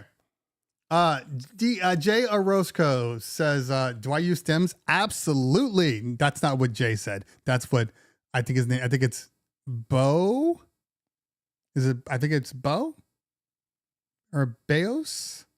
I don't want to say sponsored by only. Hey man, I will take any sponsorship, Pablo. If it's OnlyFans, I'm gonna be OnlyFans wearing up. That's gonna be me. Okay. Jay says, I'm in Southern Cal. If you can give one piece of advice as I'm starting up in the DJ venture, what would that advice be? You're not going to want to hear my advice. Simple. Make sure that you have budgeted and financial capacity for the things that you need to be legal. Okay. That means an LLC, or you want to use your social, that's fine. But also you're going to have to pay for, business insurance. You can't work in California nowadays without business insurance. Every single venue will ask you for business insurance. So that's one of the keys.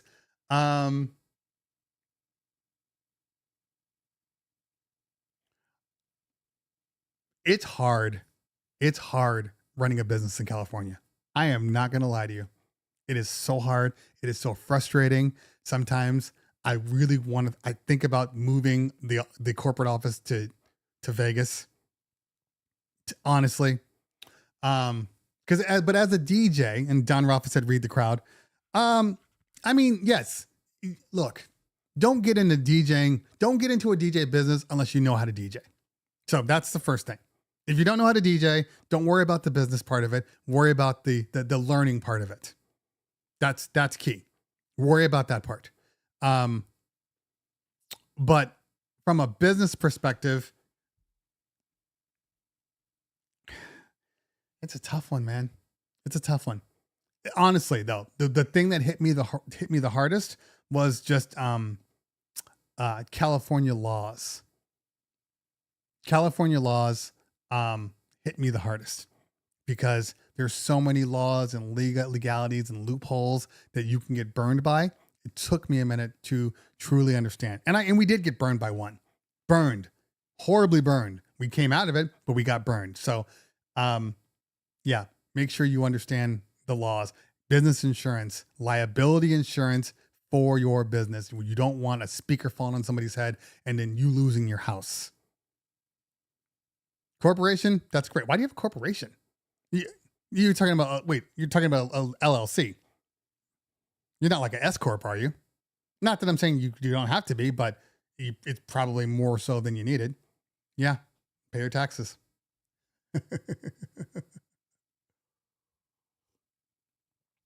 Okay, DJ Leo.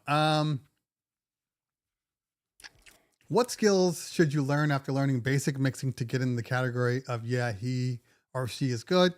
Hope to meet you in person at Expo since down the street. Okay, Leo, this is a good question. And I have gone around in circles. I've gone around in circles on what's the most important part, because a lot of people say very cliche statements and then I literally block it out of my head. Like, it doesn't matter what gear you use, bro. Doesn't matter. If you're a good DJ, you can use anything, bro. Okay. Yes, this is true. We don't have to keep saying this. What I'm saying, I think the most important part now that I know for sure is music knowledge is more important than anything you do. Because I've heard technically bad DJs still rip parties.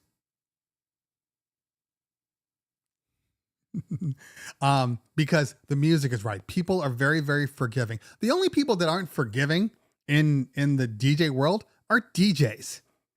Your average client doesn't care that you're a little off on your transition, or that you came in a little early on your beat, or I mean, in some cases, even words over words. I would never do that, but you know what I'm saying. There, a lot of guests are forgiving. They're very, very forgiving. So if you're playing the right music, 90% of being a DJ is done. You know, I play the right music. I also add some scratching in. I also add some beat juggling in, and all the aspects of being a DJ. Does that mean anything as far as the party? No, it doesn't. That's for me. That's not for the crowd. Now, there are certain people in the crowd that will respect the DJ because he can do those things. So I know this, but if I never did a single scratch and just played the music in the right way, in the right order, and getting in and out of a song at the right time, they're happy. They're absolutely happy. Which is why, coming back full circle, your gear doesn't matter. Yeah, I said it. Your gear doesn't matter because you just need to transition. Now, your car doesn't matter either. Okay? If your car can get you from LA to Vegas, it's a good car. All right? But you sitting in that car, if you're driving that car to Vegas and then that car gets 10 miles to the gallon, that car has no air conditioning, so you got to drive with the windows rolled down the entire time and it's 110 degrees heading into Nevada. Well, that sucks for you, the DJ. The guest does not know or care. So all this gear that we provide are all things that we would like to make our jobs easier, to make our jobs better, more fun for us. That's it. Now, there are certain things, if I have like I get cold sparklers and uplighting and, video projection for montage and gobo projectors, like all that stuff, that is for them. That's absolutely for them. But like me using a Rev 7 over a Rain 4 over a Prime 4 means absolutely nothing to them. That's for me. And you're never going to take that away from me. I like what I like. So I'm okay with it being for me. But we got to call facts.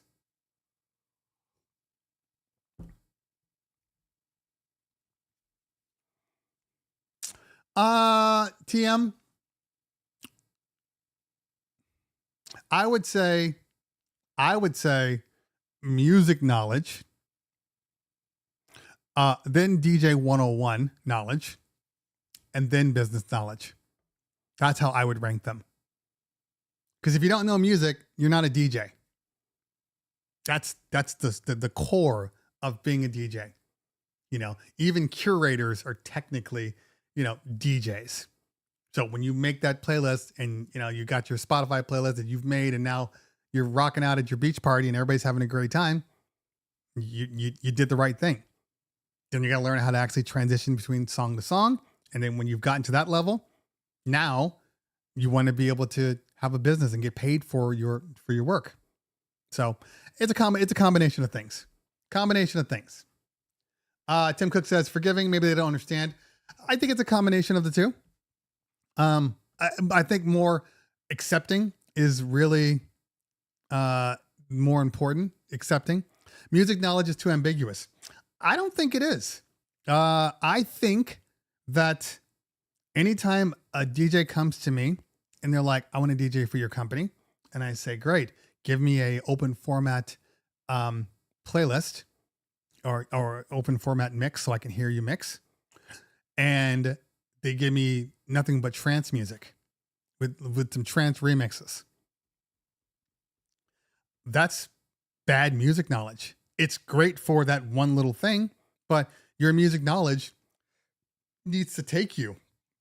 We have a DJ right now that was a bad DJ, but he was a hard worker. He was always available and he didn't give us any crap. He knew music. So yes, he would have some The music was always on point, maybe some train wrecks here and there, but it was always a thing. Like, oh man, he'd be better if he just didn't had too many train wrecks. Again, not for the crowd, even though it is important, more for the MC and the dancers and the, those people that understand what it is that he's trying to do. They hear it before anybody else does. Over time, it finally clicked, and that he started mixing better.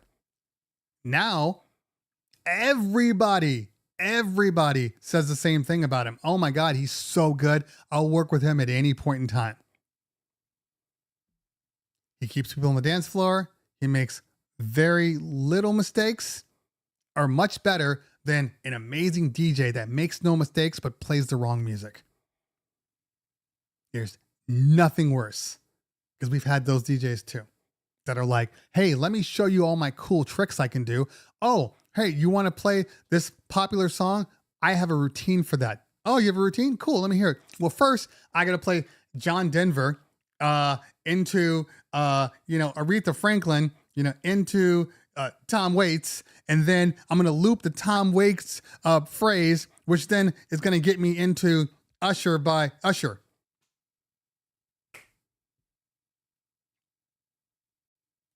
You get what I'm saying? That person is ruining parties. Besides the person just like, you wanted this one thing. Here you go. Gotcha, Tim. Gotcha. Timothy. I don't know what you like to be called.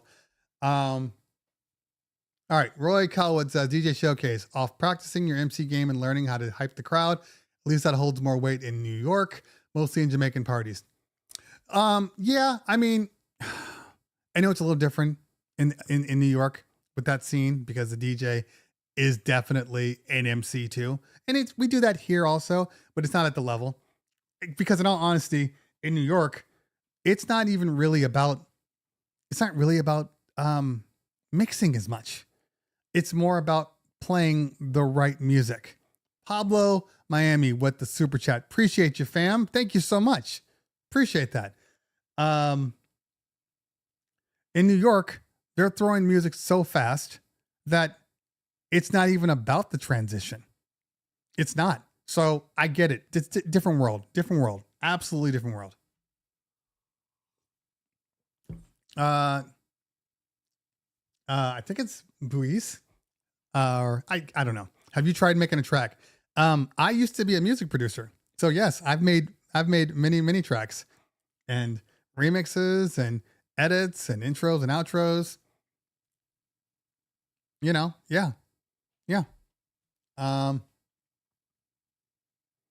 And Max, reliability is so important. I will have a weaker DJ that's reliable any day of the week. Okay. Dave Gonzalez, I think Serato Suite has key shifting included. What's different about it in Serato Suite? There's not too much info on YouTube.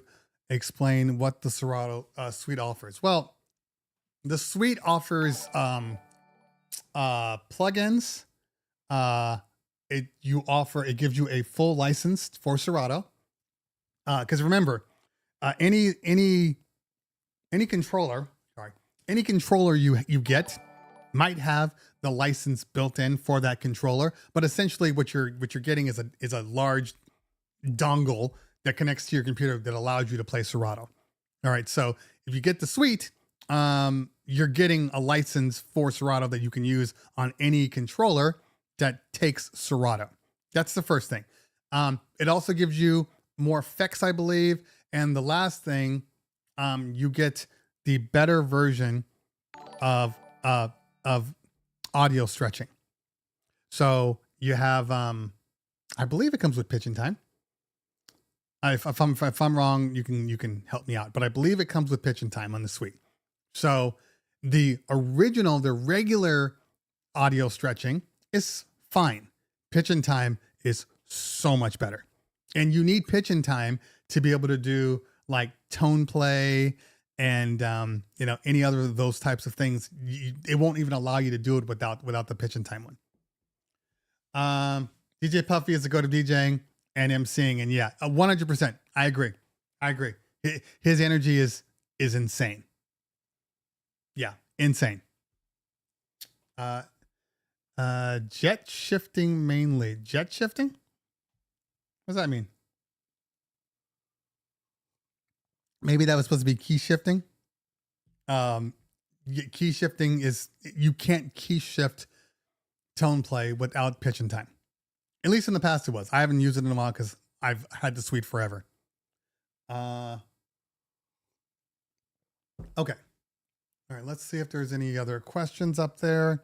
I'm going to give you guys a little more time because, well, you know, kind of made a mistake earlier. Gotcha. All right, Tim, I'm adding you into my contacts.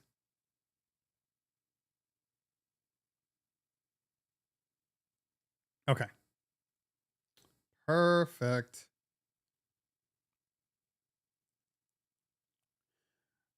Okay. All right, let's take a look at a few more. Oh, that's what I wanted to do. I wanted to make sure that I had time when it was my first call. Okay, I'm good. One more thing I need to do before I forget. Because I can take my calls on the road, but I need to drop off some equipment. So I need to make sure somebody's up. Coming to... Oh.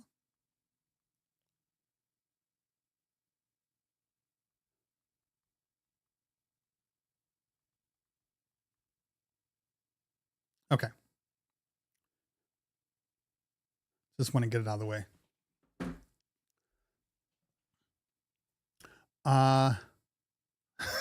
Pablo, we've all done that. I mean, I try to tell my DJs, especially because every so often, you know, the suite will go on sale. It'll be like half off, or the effects will be half off, or whatever. Serato Video always has some sort of a sale. So I always tell people to wait because it's like they do it like twice a year. But sometimes you need what you need. So it is. DJ Reach says, when should we expect your review for the Impulse T7? When I get an Impulse T7, honestly, when I get an Impulse T7, I'm supposedly, Matt Ames, this is for you. I'm supposedly getting a Mixon 8 within the next week, supposedly. And when I say that, it's because I think I went a month. I think I went a month between text messages, and because I stopped trying to chase down somebody, and then I got a message yesterday morning. Hey, yes, I got this for you. Blah blah blah blah blah.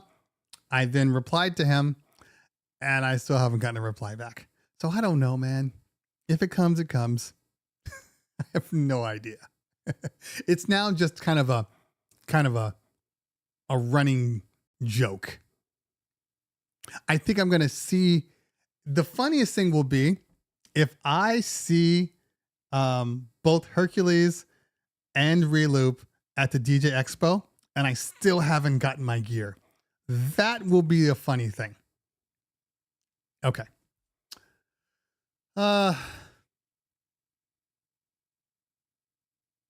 Ooh, sinus infections are killers, Kylie. Killers.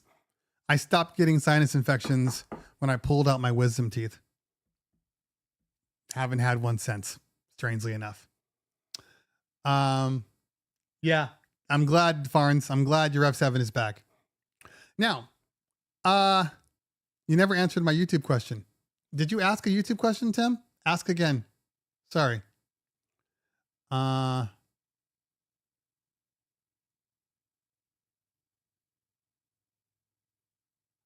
Wait, was your YouTube question about karaoke? Tim, let me know. Because if that was the case, I did answer it. I answered it while I was under mute. Oh, and I got you, Jay. That makes sense. That makes sense. about you've been already running a corporation. Understand? Okay. As I'm waiting for that answer.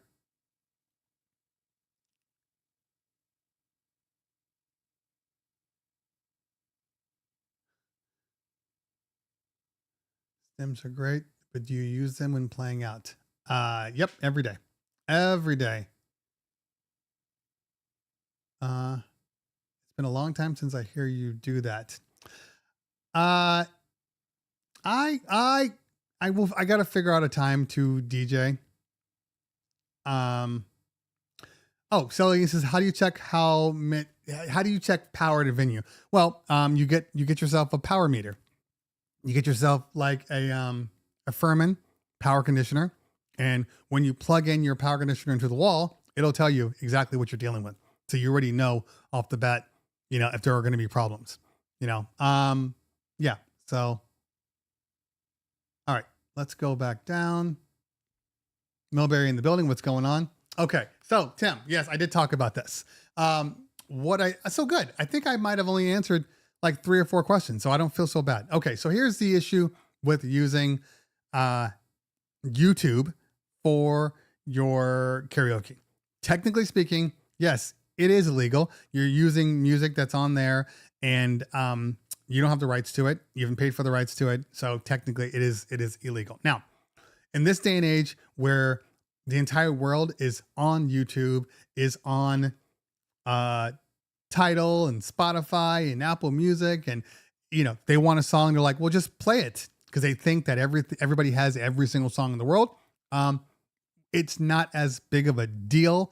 However, I have been using the same karaoke software for the past, 5 or 6 years. I use Carafun. It's cheap. It's totally inexpensive. Even though you got YouTube Premium, your YouTube Premium does not give you right to play that for commercial use. Your YouTube Premium just gives you the right to have downloaded music or videos, and also remove the commercials. You're essentially paying for commercials with your payment, so you don't have to deal with them on there. But it does not give you the right to use their content how you see fit. So there is a company called Carafun. It does a lot of what you're talking about, and it's cheap. It's inexpensive. It's just a few dollars a month. They used to have a 3-day one, which I loved. It was like $5.99, and you just pay for it and you get it for 3 days, and then it just cancels itself. Now they got rid of that, and now it's just a monthly. But even I think the monthly is like $12.99 or $15.99. It's something pretty cheap, especially considering what you charge for karaoke. It's a drop in the bucket. They offer on Carafun both an online and an offline, so you can stream it, or you can pull it to your offline and then have all that stuff so you can use it. I have a wedding in Montana in 3 weeks. So the first day, because I'm there, I'm doing the entire weekend, but the first day is karaoke, and the next day is the actual wedding. So I'm going to download the entire database, unfortunately, because I'm not sure if, I'm going to have wireless service, because it's like in the middle of Montana, and I'm at it's a real high end, like bougie place, but I don't know where we're going to be. So I'm not going to take a chance. And then, it's 50 for commercial, but you don't need commercial. I've found the other one is just fine. The other one's just fine. Yeah. I don't do the commercial one, so they can kick rocks. To me, the commercial one is if you're doing like at a designated place every single day and you need that, you're paying for the commercial. But, it's for everybody else. It's $10 a month. I use it literally once every couple of months. I don't do karaoke that often. Okay.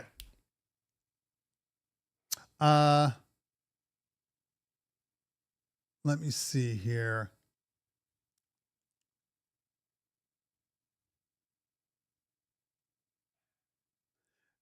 Sel Yang, let me ask you a question. What's going on with the Reloop Mixon review?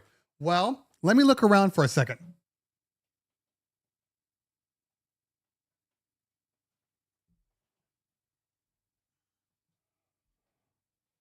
No mix on here.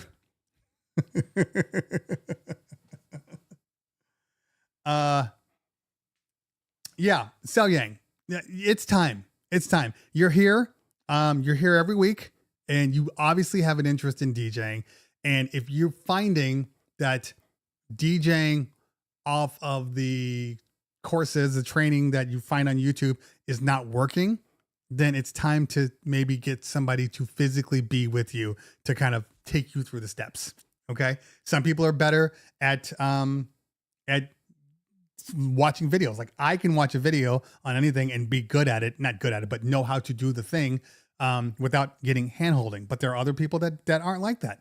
So find somebody around where you are that's also a DJ and ask to be mentored, ask to learn. That's what I would do.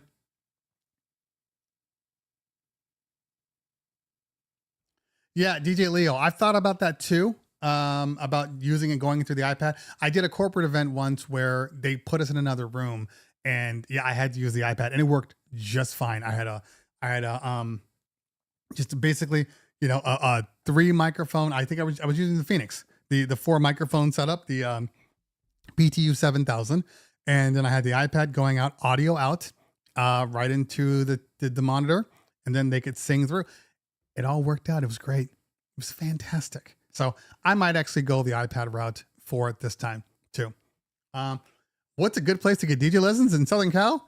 Throw a rock outside. Open the door and scream, "I want DJ lessons." In all honesty, there's DJs everywhere. But if you want to go the curriculum route, there is Scratch Academy in Santa Monica. There is Beat Junkies in Pasadena, both fantastic companies. And then there's just a lot of smaller ones. I think even like Guitar Center might even have like DJ lessons. I'm going to start my own DJ lessons. Make some money.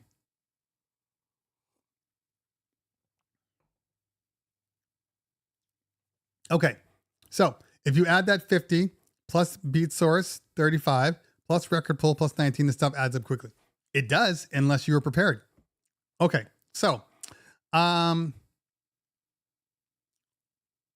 don't think that anybody needs more than one source. So people have Tidal and Beat Source and all that. I think you're fine with one or the other. I don't think, I truly believe that you should have a streaming service with you. It should just be a part of your salary, of your output, because in my mind, it's the difference between making a client very, very happy or making a client just okay happy. And in general, if you tell people you don't have a lot of music or you don't have that song, or that song, yeah, it starts to make you look bad. You can obviously just go through a record pool and buy all the music and just have every song known to man. You can do that, but for me, Xiao Yang, I completely understand that there are online digital schools. I'm not saying they're not. I'm saying you just told me that you tried some stuff on YouTube and couldn't get it. Maybe you're not that kind of learner. Maybe you need somebody to actually walk you through it. That's what I'm saying. So yes. So I believe that a streaming service is definitely a given. I think a record pool, the record pool to me, I'm gonna be honest with you. I love record pools. We have several. If you're just trying to get music, I don't think you actually need to have a whole bunch of record pools. Now, I know this sounds controversial. I get it. The reason why is right now, today, I have either 3 or 4 record pools. Now, I think I'm only paying for 2 of them because people give me record pools for free. So yes. However, if a record pool is $20 to $30 a month, right? And you are not downloading 30 songs a month, technically speaking, the record pool is not worth the cost. Now, I understand you're buying intros and outros. I understand, maybe there are some remixes on there that you can't get, or a reggaeton version or whatever. That's different. That's, to me, why you have a record pool. It's not just to have the music that everybody should have. Okay. Because if you buy a song, you're paying what, $1 to $2? So 15 songs a month to equal that record pool. Again, I'm not talking about the remixes or anything like that. So if you're not doing that, and at this point in time, I don't even care about intros and outros. I got stems now.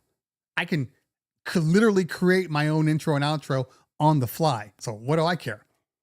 We're in a different place now. So if you're not consistently downloading, but more importantly, playing the music you are downloading, then it's not worth your time. You're better off just going with with the streaming service. In my mind,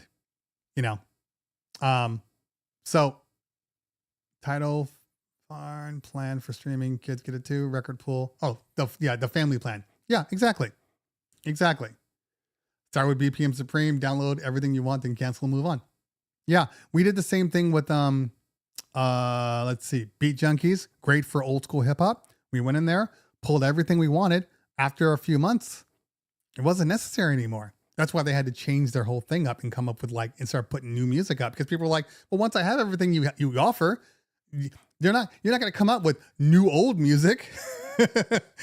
Their business model was kind of flawed. But now they have newer music, so you can get the best of both worlds. But yeah, BPM Supreme before the pandemic versus now, it was so much better before the pandemic.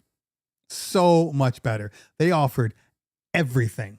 They held on to everything. It was amazing. Now, it's still good. They still have some older stuff that they kind of keep locked down low. But in general, it's nowhere near the same.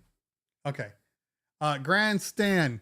Have you used the column browser in Apple Music to manage your music? I just started using it and it makes the job much easier.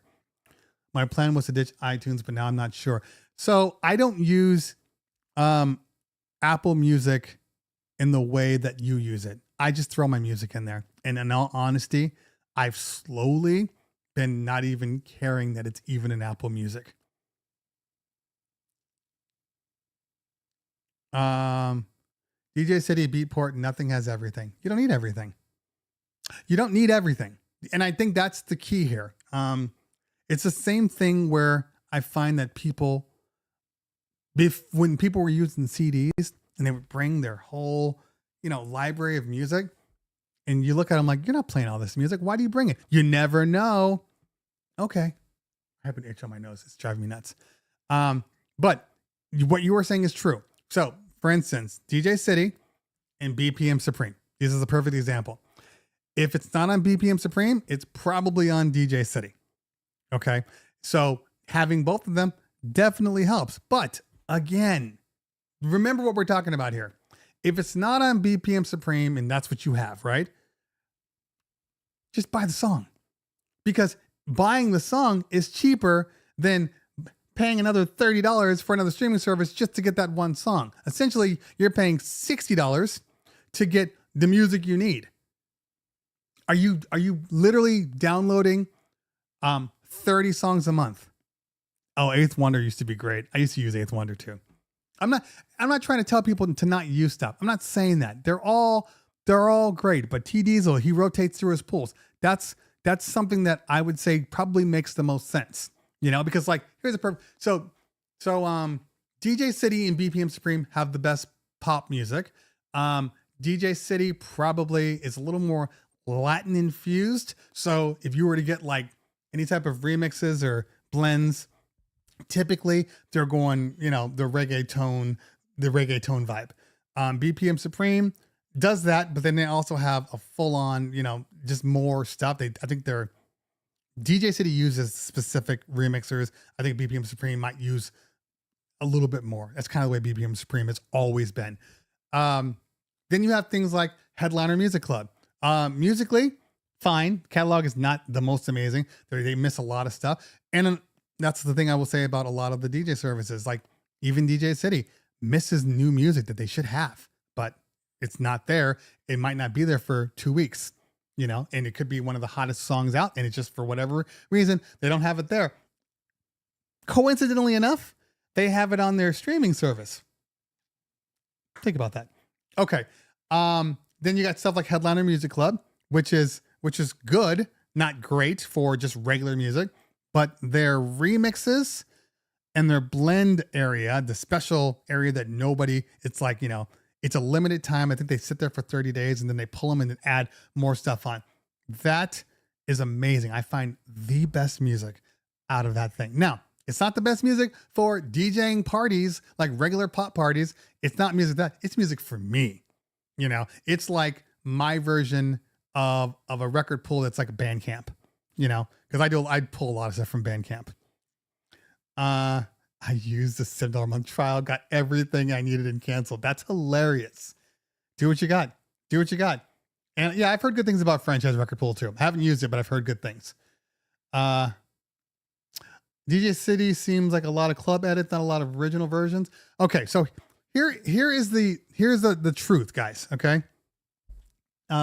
This is the truth about all record pools. And this is why you have to question the legality of a lot of record pools. Okay. For the most part, record pools are designed to help the labels. Okay. They are promos. The label's basically telling you it's okay to give these promos to DJs and let them promote our music. The problem is promos are locked to a specific time range, right? Because they're promos, promotional only. After a certain point, they're supposed to be removed. That's why you're not supposed to see any old music on the sites, any old original music. So to get around that, you have remixes, you have blends. That's a way of getting around it. So when you find a song that's like, oh, I wanted to pull this Aretha Franklin song. They didn't have Respect, the original, but they had Respect, the reggaeton version. Loophole. That's the difference. Come on, man. It's dropping dimes on you. That's why you come to this channel. For the dimes. Speaking of, where are we sitting right now?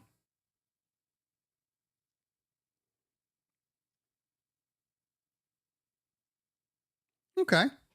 Looks like I got a resurgence from my fiasco. That was my fault. Respect a ton.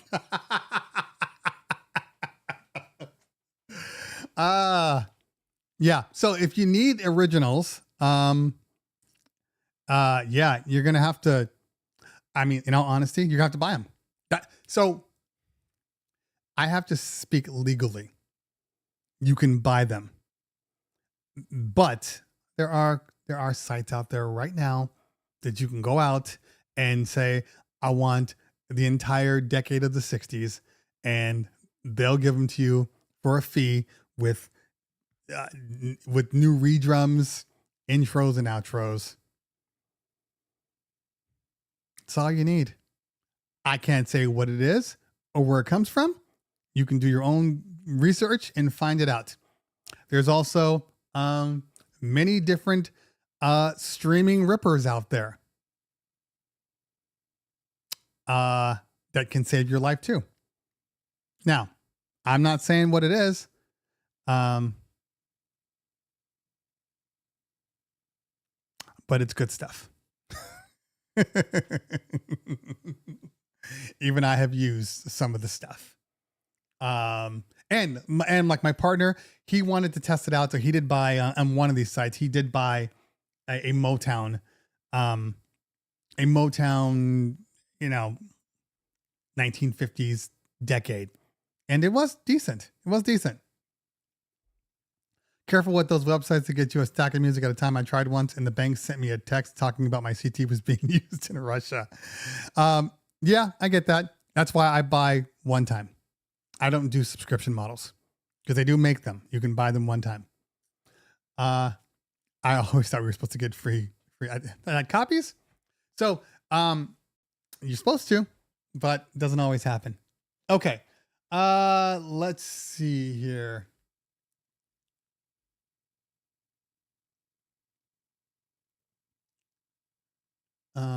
Where was that homie in here with the DMS discount? I'm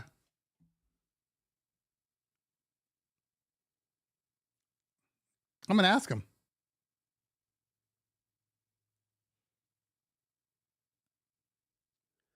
Yo, on my show today, people are asking if you're doing any summertime discounts for your record pool. If you got them, throw them out here and I'll announce it on the show.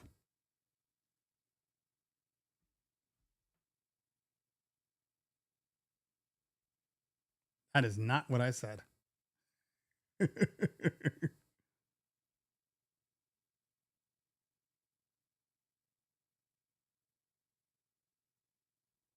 right. If he answers while I'm on the show, we'll throw it out there. Okay.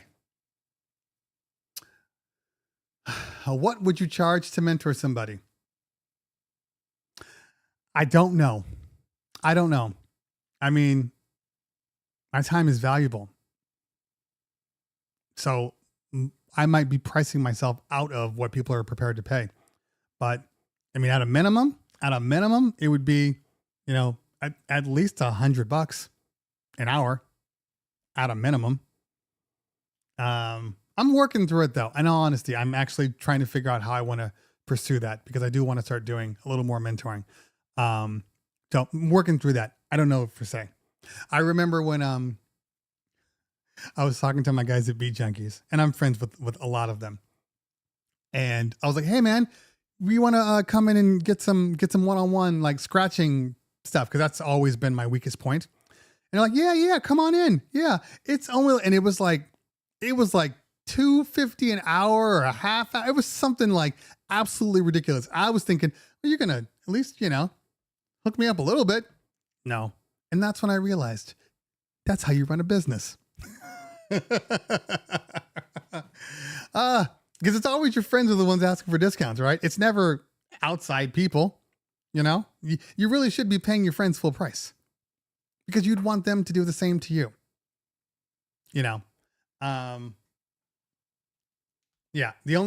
anyway, but we end up giving friends and family discounts all the time. Alfredo, good to see you. Thanks for hanging out today. I tried a few others for a while. Those dudes can edit remix. They can't master a track to save their lives. Yeah, I actually don't love the way, like DJ City in particular, not DJ City, I'm sorry. Beat Source in particular. Their tracks are so limited as far as volume that the moment you turn on, it's in the red. Like, what? It doesn't need to be in the red. Why is every track you have? Why are you running it through a limiter, a mastering limiter that's literally pushing everything and compressing the shit out of all the tracks, all the characteristics of the song gone. People just don't, they don't care anymore. They just want loud. It's not about nuance anymore. It just needs to be loud. Yeah, I'm hitting up Warren. We'll see. The man's jet setting too much lately. So we'll see what happens. So here's the thing. I'm sure that if I asked specifically, like, Mello, let me come by, he would do it in a second. I know this about him. I know that our relationship, I know that. I just, I don't want to call those favors right now. Although I am going to do an expose on, Beat Junkies, classes. I'm going to do a full-on interview with them. We've been talking about it, but we just haven't had a chance. So when I finally get back and it's slower, in fact, I'm going to text Babu now. Thank you guys. You guys are really making this easy for me. All right. Hey, man. Let's chat about the expose on the school.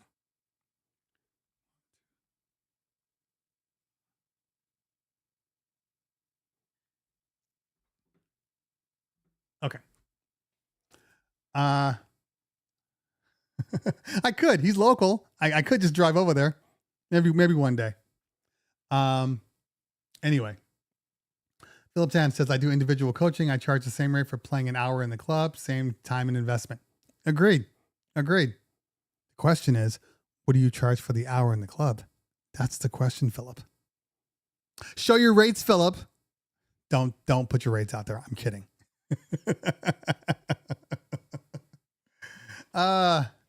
Okay. All right. Are we good here? DJ Bourne says, have you ever DJed outside of the United States? I have. See, look, are you free to jump on a call tomorrow? I am. Let me know what time works best.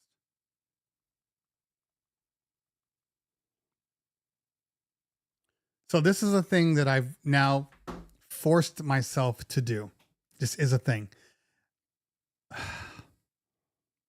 You and I, we're talking here, right? We're having a conversation. We're friends. We're having a good time.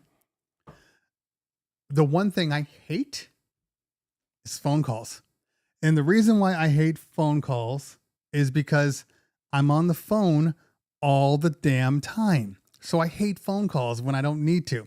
But I have realized that a lot of people, even though a lot of people, all this new generation is all about texting, a lot of people are legitimately about either face-to-face or phone calls. So I have been focusing on phone calls, and it's made a huge difference. And I hate to say that. I do. Because it used to bother me. Let's jump on a call. No! You can't just text me. You need that personal connection. That's what it is. All right. Dave Gonzalez says, trying to stay in shape like you for DJing, trying to cut out breakfast. Was never a fan of oatmeal, but want to try. Are you a breakfast guy, an oatmeal plan, or with something? Okay. So, and thank you. You must be looking at my physique. No. There's multiple schools of thought on working out, especially breakfast. A lot of people will tell you that it's actually better for your body to not eat breakfast and then go work out hard and then have a lunch, and then dinner. It just depends for me. Sometimes I wake up, I'm fine. I can go hit the gym. I'm using the energy that I consumed last night, so I can do that. Other times I'm like, I gotta have something. So I might have a bar, or I might have a full like sugar Gatorade just to get my energy levels up to prepare myself. But I'm not really a breakfast guy. Look, it's 1 o'clock. I haven't had breakfast yet. So, I will eat after this, but I like to wait till around 11 o'clock or 12.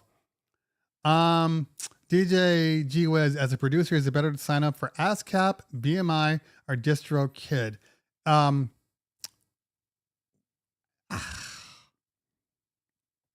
Depends. Depends on what you're trying to do. If I'm not mistaken, isn't it a channel to put your music on multiple platforms in ASCAP and BMI? Don't they do that for you? As opposed to going just like direct through them. But yeah, I'm with ASCAP. Am I with BMI? It's been a while since I've done production. I think I'm with both, because I do believe that they both do the same but different things. So I'm not going to act like I know exactly what it is, because it's been such a long time. But I know I'm ASCAP. I know that for a fact. All right, Tim, good to see you. That works for me. That works for me. I think that works for me. Tomorrow's Friday, right? Yeah, we should be fine. Okay. Book me for a gig and I'll tell you. Exactly. Yeah. And here's the thing, my gig rates is, that's funny, Matt. We're talking about you too. My gig rate is all over the place, in all honesty. So if it's a private gig, I have a number, and that number tends to work.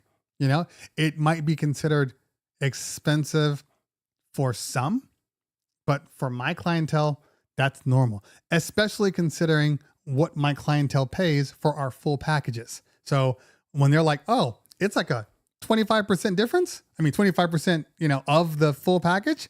That's great. So it just depends on what you're doing. My club prices are completely different. You're kind of at the mercy of whatever the club is giving you, and, I've seen as low as 150 for a club gig to as high as, for myself, as high as like $1,000. And there is no rhyme or reason to it, which is why I'm always trying to get those, that gig that pays the most. I always want to come back to those gigs because they pay the most. But it just depends. Every gig is different. Just depends, I would say that probably the average for most venues, if you're just doing a guest spot of say like an hour, you're not bringing anything, you just you for that 1 hour, you're probably getting paid $200. That seems to be the average Hollywood LA trend for a club. When you're not a headliner, when you're just a person that, hey, come, let me get on. If you are the headliner, or you were the main one, you're DJing for a few hours, it's probably 500. And if you're a headliner at a larger club, yeah, maybe you're making $700 to $1,000 for that night, because you'll probably go on at say 11:30, and then you'll DJ until 1:30, 1:45. So what is that? A little over 2 hours. I'm never going to complain about that rate for 2 hours of work. But everybody's different though. Everybody's different. Okay. But that's not even factoring in my normal company gigs, which are considerably higher. And I know this.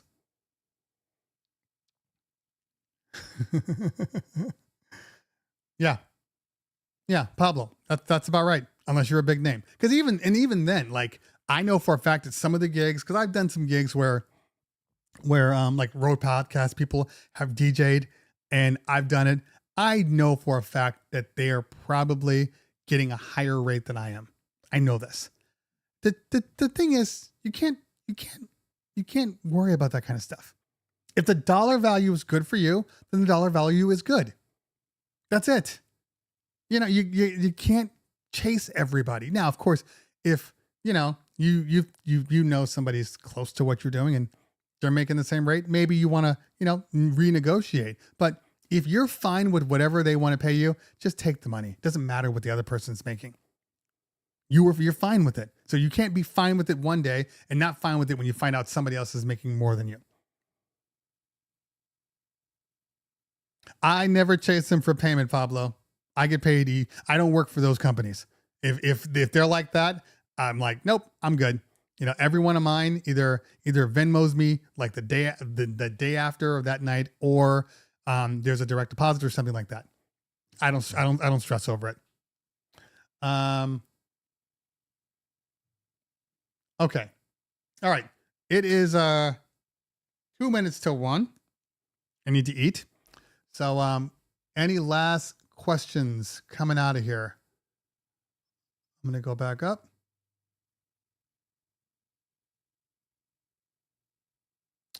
Let's see here. DJ Coldcut, what are your pros and cons of buying speakers from a boutique speaker manufacturer, Danley, Bass Boss, JTR, versus mainstream manufacturers? JBL, QSC, EV. It's very, very simple. First off, if you're buying them from a boutique, they're probably harder to get. They take longer to get.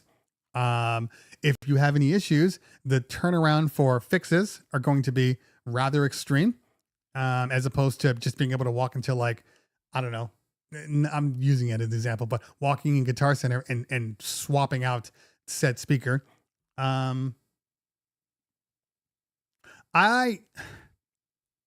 Everybody is in love with Italian speakers. I used RCF. I used the Evox 12 this weekend when I was in Seattle. First time really using them in a long form. They're good. I'm not saying they're not good. The highs run a little hot. I'm not gonna lie to you. So they kind of remind me of like the way the 12.2s run hot. So you have to bring the highs down so the bass balances out.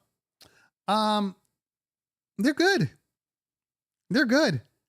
I don't know why anybody would tell me, and I would believe them, that you could power 200 to 300 people off that. I believe you can do 150, 175. And if you're in a super big room, I think you're limiting yourself a little bit. I think that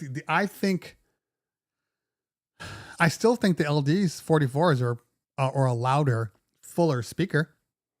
I think the RCFs sound crisp.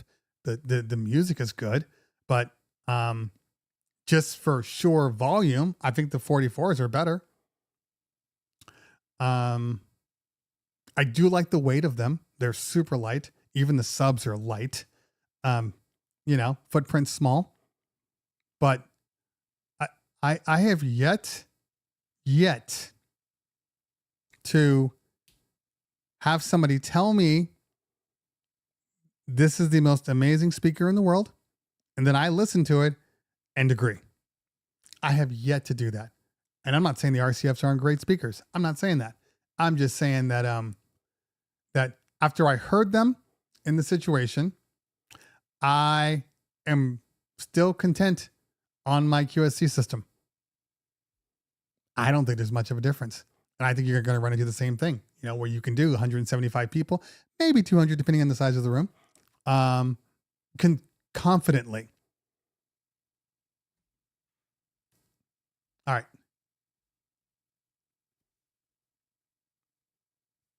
Yeah. LD connector would worry me. It can be, it's a little weird, but it's pretty stable in there. Like, it's hard to get that thing out, in all honesty.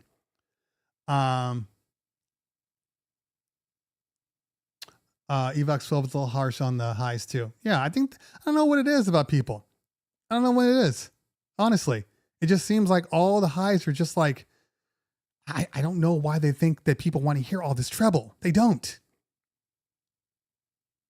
I love the SRXs. They're the JBL SRXs are the warmest sounding speakers, point source speakers that I've ever heard. The warmest, fullest sound. QSCs are a different sound, but the SRXs, they're just big and heavy. Everything about them is big and heavy.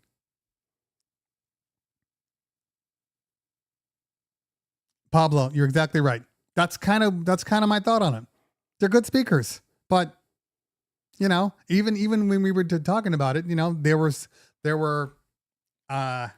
there were limitations. Oh, be careful with this, and don't do this, and the throw is going to be a little different here. I'm like, I don't want all that. I just want the speakers to sound good in any room I put them in. Thoughts on the Bose L116? I have no thoughts on the L116 because I have never used it. I know they're super small, and I would probably not trust them to do anything but a cocktail party or a cocktail period. The L132 is definitely a better speaker, and you can get 100 to 130 people out of an L132, assuming the size is not too large for the room and you're not pushing them too heavy. I've said this already. I like the Bose. I am amazed at my LDs. My LD 20 Maui 28 G3s. They're my favorite speaker right now. They're not for every party. They are not, but they are my favorite speaker. They are tuned better than any speaker I've heard in that category. The highs are fantastic. The lows can be used outside. I use those things any chance I get. In all honesty, like LD, they're just good speakers. They're just good. They're not for every room. You know, if you have 100 people or less, yes. But come on now. Any chance I get, I try to use those things. How many people? 125? But you really think they're all going to show up? Maybe 110? You really, because I'm always trying to use those. Any idea why the new line of Pioneer speakers and subs are relatively cheaper than the competitors? Competition. That's it. Because I use the Express 12s and 18-inch sub, and the only issue is competition. They're trying to find their way into the market and be a good brand. They sound good. They remind me of first off, the highs are operating well above their weight class. Like they really do sound good. The lows are good. They're not as punchy, even though they're 18s. They're not as punchy as like the SRXs or the QSCs. They're more warm sound, but they remind me of the old Eon 500 series 18 subs. That 518, which was a good sub, and it was a workhorse, man. Such a workhorse. But that's what it reminds me of. It's more warm and full than it is punchy, which, there's a place for. So we have that set up. Works just fine. Just fine. Now, we would not use that system for 200 plus people. For that one, we would take out the SRXs. We'd even take out, we'd pretty much use the SRXs for something like that. Ordering QSC K12, K112 subs with K12s for smaller events. Yeah, those are good. It's a good system. Very good system. And the footprint of those K12s, 112s are amazing. I don't see too many people talking about turbo sound. I recently used their IP2000 line arrays and was impressed. The problem is there's so many line arrays out there, that there's just too many to test because there's several. But if they sound good to you, then they work. I feel like most people should have a line array for those 100 people parties. Like I bring my LDs now. Even when I bring my QSCs, I bring my LD. I'll bring at least one of them for cocktail. And then if something goes wrong, God forbid, my QSCs blow or whatever, I can still use the LD for the party. It won't sound as good, but there'll still be sound. So that's it. I still have those Mackeys that I won. I still have those Mackeys. I still have them. I learned to keep subs at least 1 foot from the wall. Yeah, I mean, it just depends. Every sub is different. This is why there's this conventional thought about speakers, okay? And everybody says speakers should be in front of you. And for the most part, they should be in front of you. They really should. But if they're behind you, depending on where they are behind you, doesn't matter, And I find that column arrays, line arrays, whatever you want to call them, do better when they are closer to the wall. Absolutely better when they're closer to the wall. Point source, not as much. But if your speakers are wide enough, it doesn't matter that they're behind you. As long as they're not right behind you, hitting your ears, because I think that's always the big thing. You're killing your ears, bro. Like, well, they're not behind me. They're on the sides. I don't hear them on the sides. So it doesn't really matter. But people are dumb and people know more than everybody else, including myself. So kick and kick rocks. I did one of my videos where I was doing the Danny Max setup. And my QSCs there was a super wide area and my QSCs were back. And the guy's like, see, still putting your speakers in the back. Yeah, man, because there's nothing wrong with that. There's nothing wrong with that. I don't agree with people putting the speakers directly behind them because you're just burning out your ears. That's my only issue. But just because they're behind you doesn't mean that the dance floor is not getting the sound that they need. Doesn't mean that. These people in there, it needs to be placed at it. Shut up. You don't know what you're talking about. And for the most part, you know, if you're bringing the right set of speakers and the right size for the room, doesn't matter where you put them. Shit's gonna hit everywhere. It's gonna hit everywhere.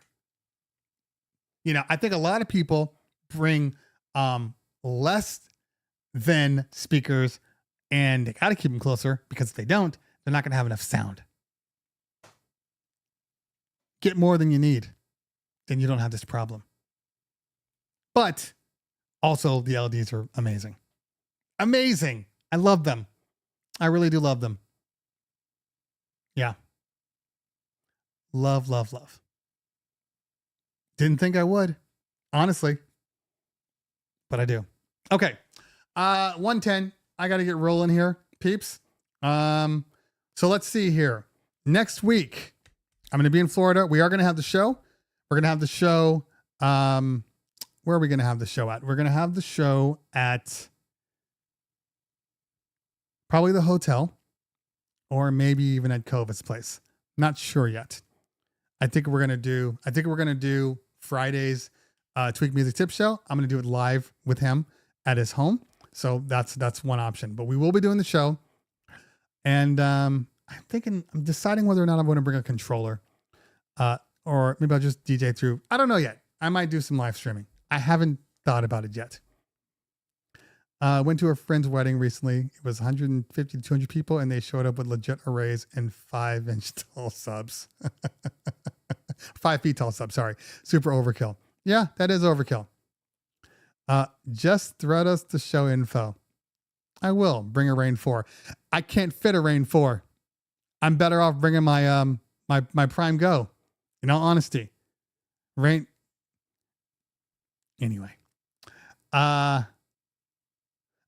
DJ Reese says rule of thumb for subwoofers to prevent 1/4 wave cancellation from the front of the wall for an 80 hertz crossover frequency. The distance from sub to front wall should be no greater than 3.5 feet. Okay. I believe you. That makes a lot of sense. But here's the thing. The Mackeys are going away. They are going away. I think I'm going to do a California giveaway and have people pick them up. I don't want to deal with the shipping. If they were being drop shipped from like the company, it'd be a different story, but I don't want to deal with the shipping. So I'll probably turn it into a California thing. Yeah. Oh, Pablo, cool. Let me know if there is something. I'd love to get out there and DJ. Would absolutely love that. So, okay. Ladies, gentlemen, they, them, whatever. I hope you guys have a great weekend. I do have several parties this weekend still, even though it's July. So we're going to do those parties and then we're going to head off to Florida on Sunday. So you might see a lot more.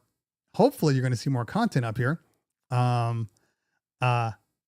Because I'll have time. Hopefully. Let's see. I have not scheduled my, oh wait, hold on.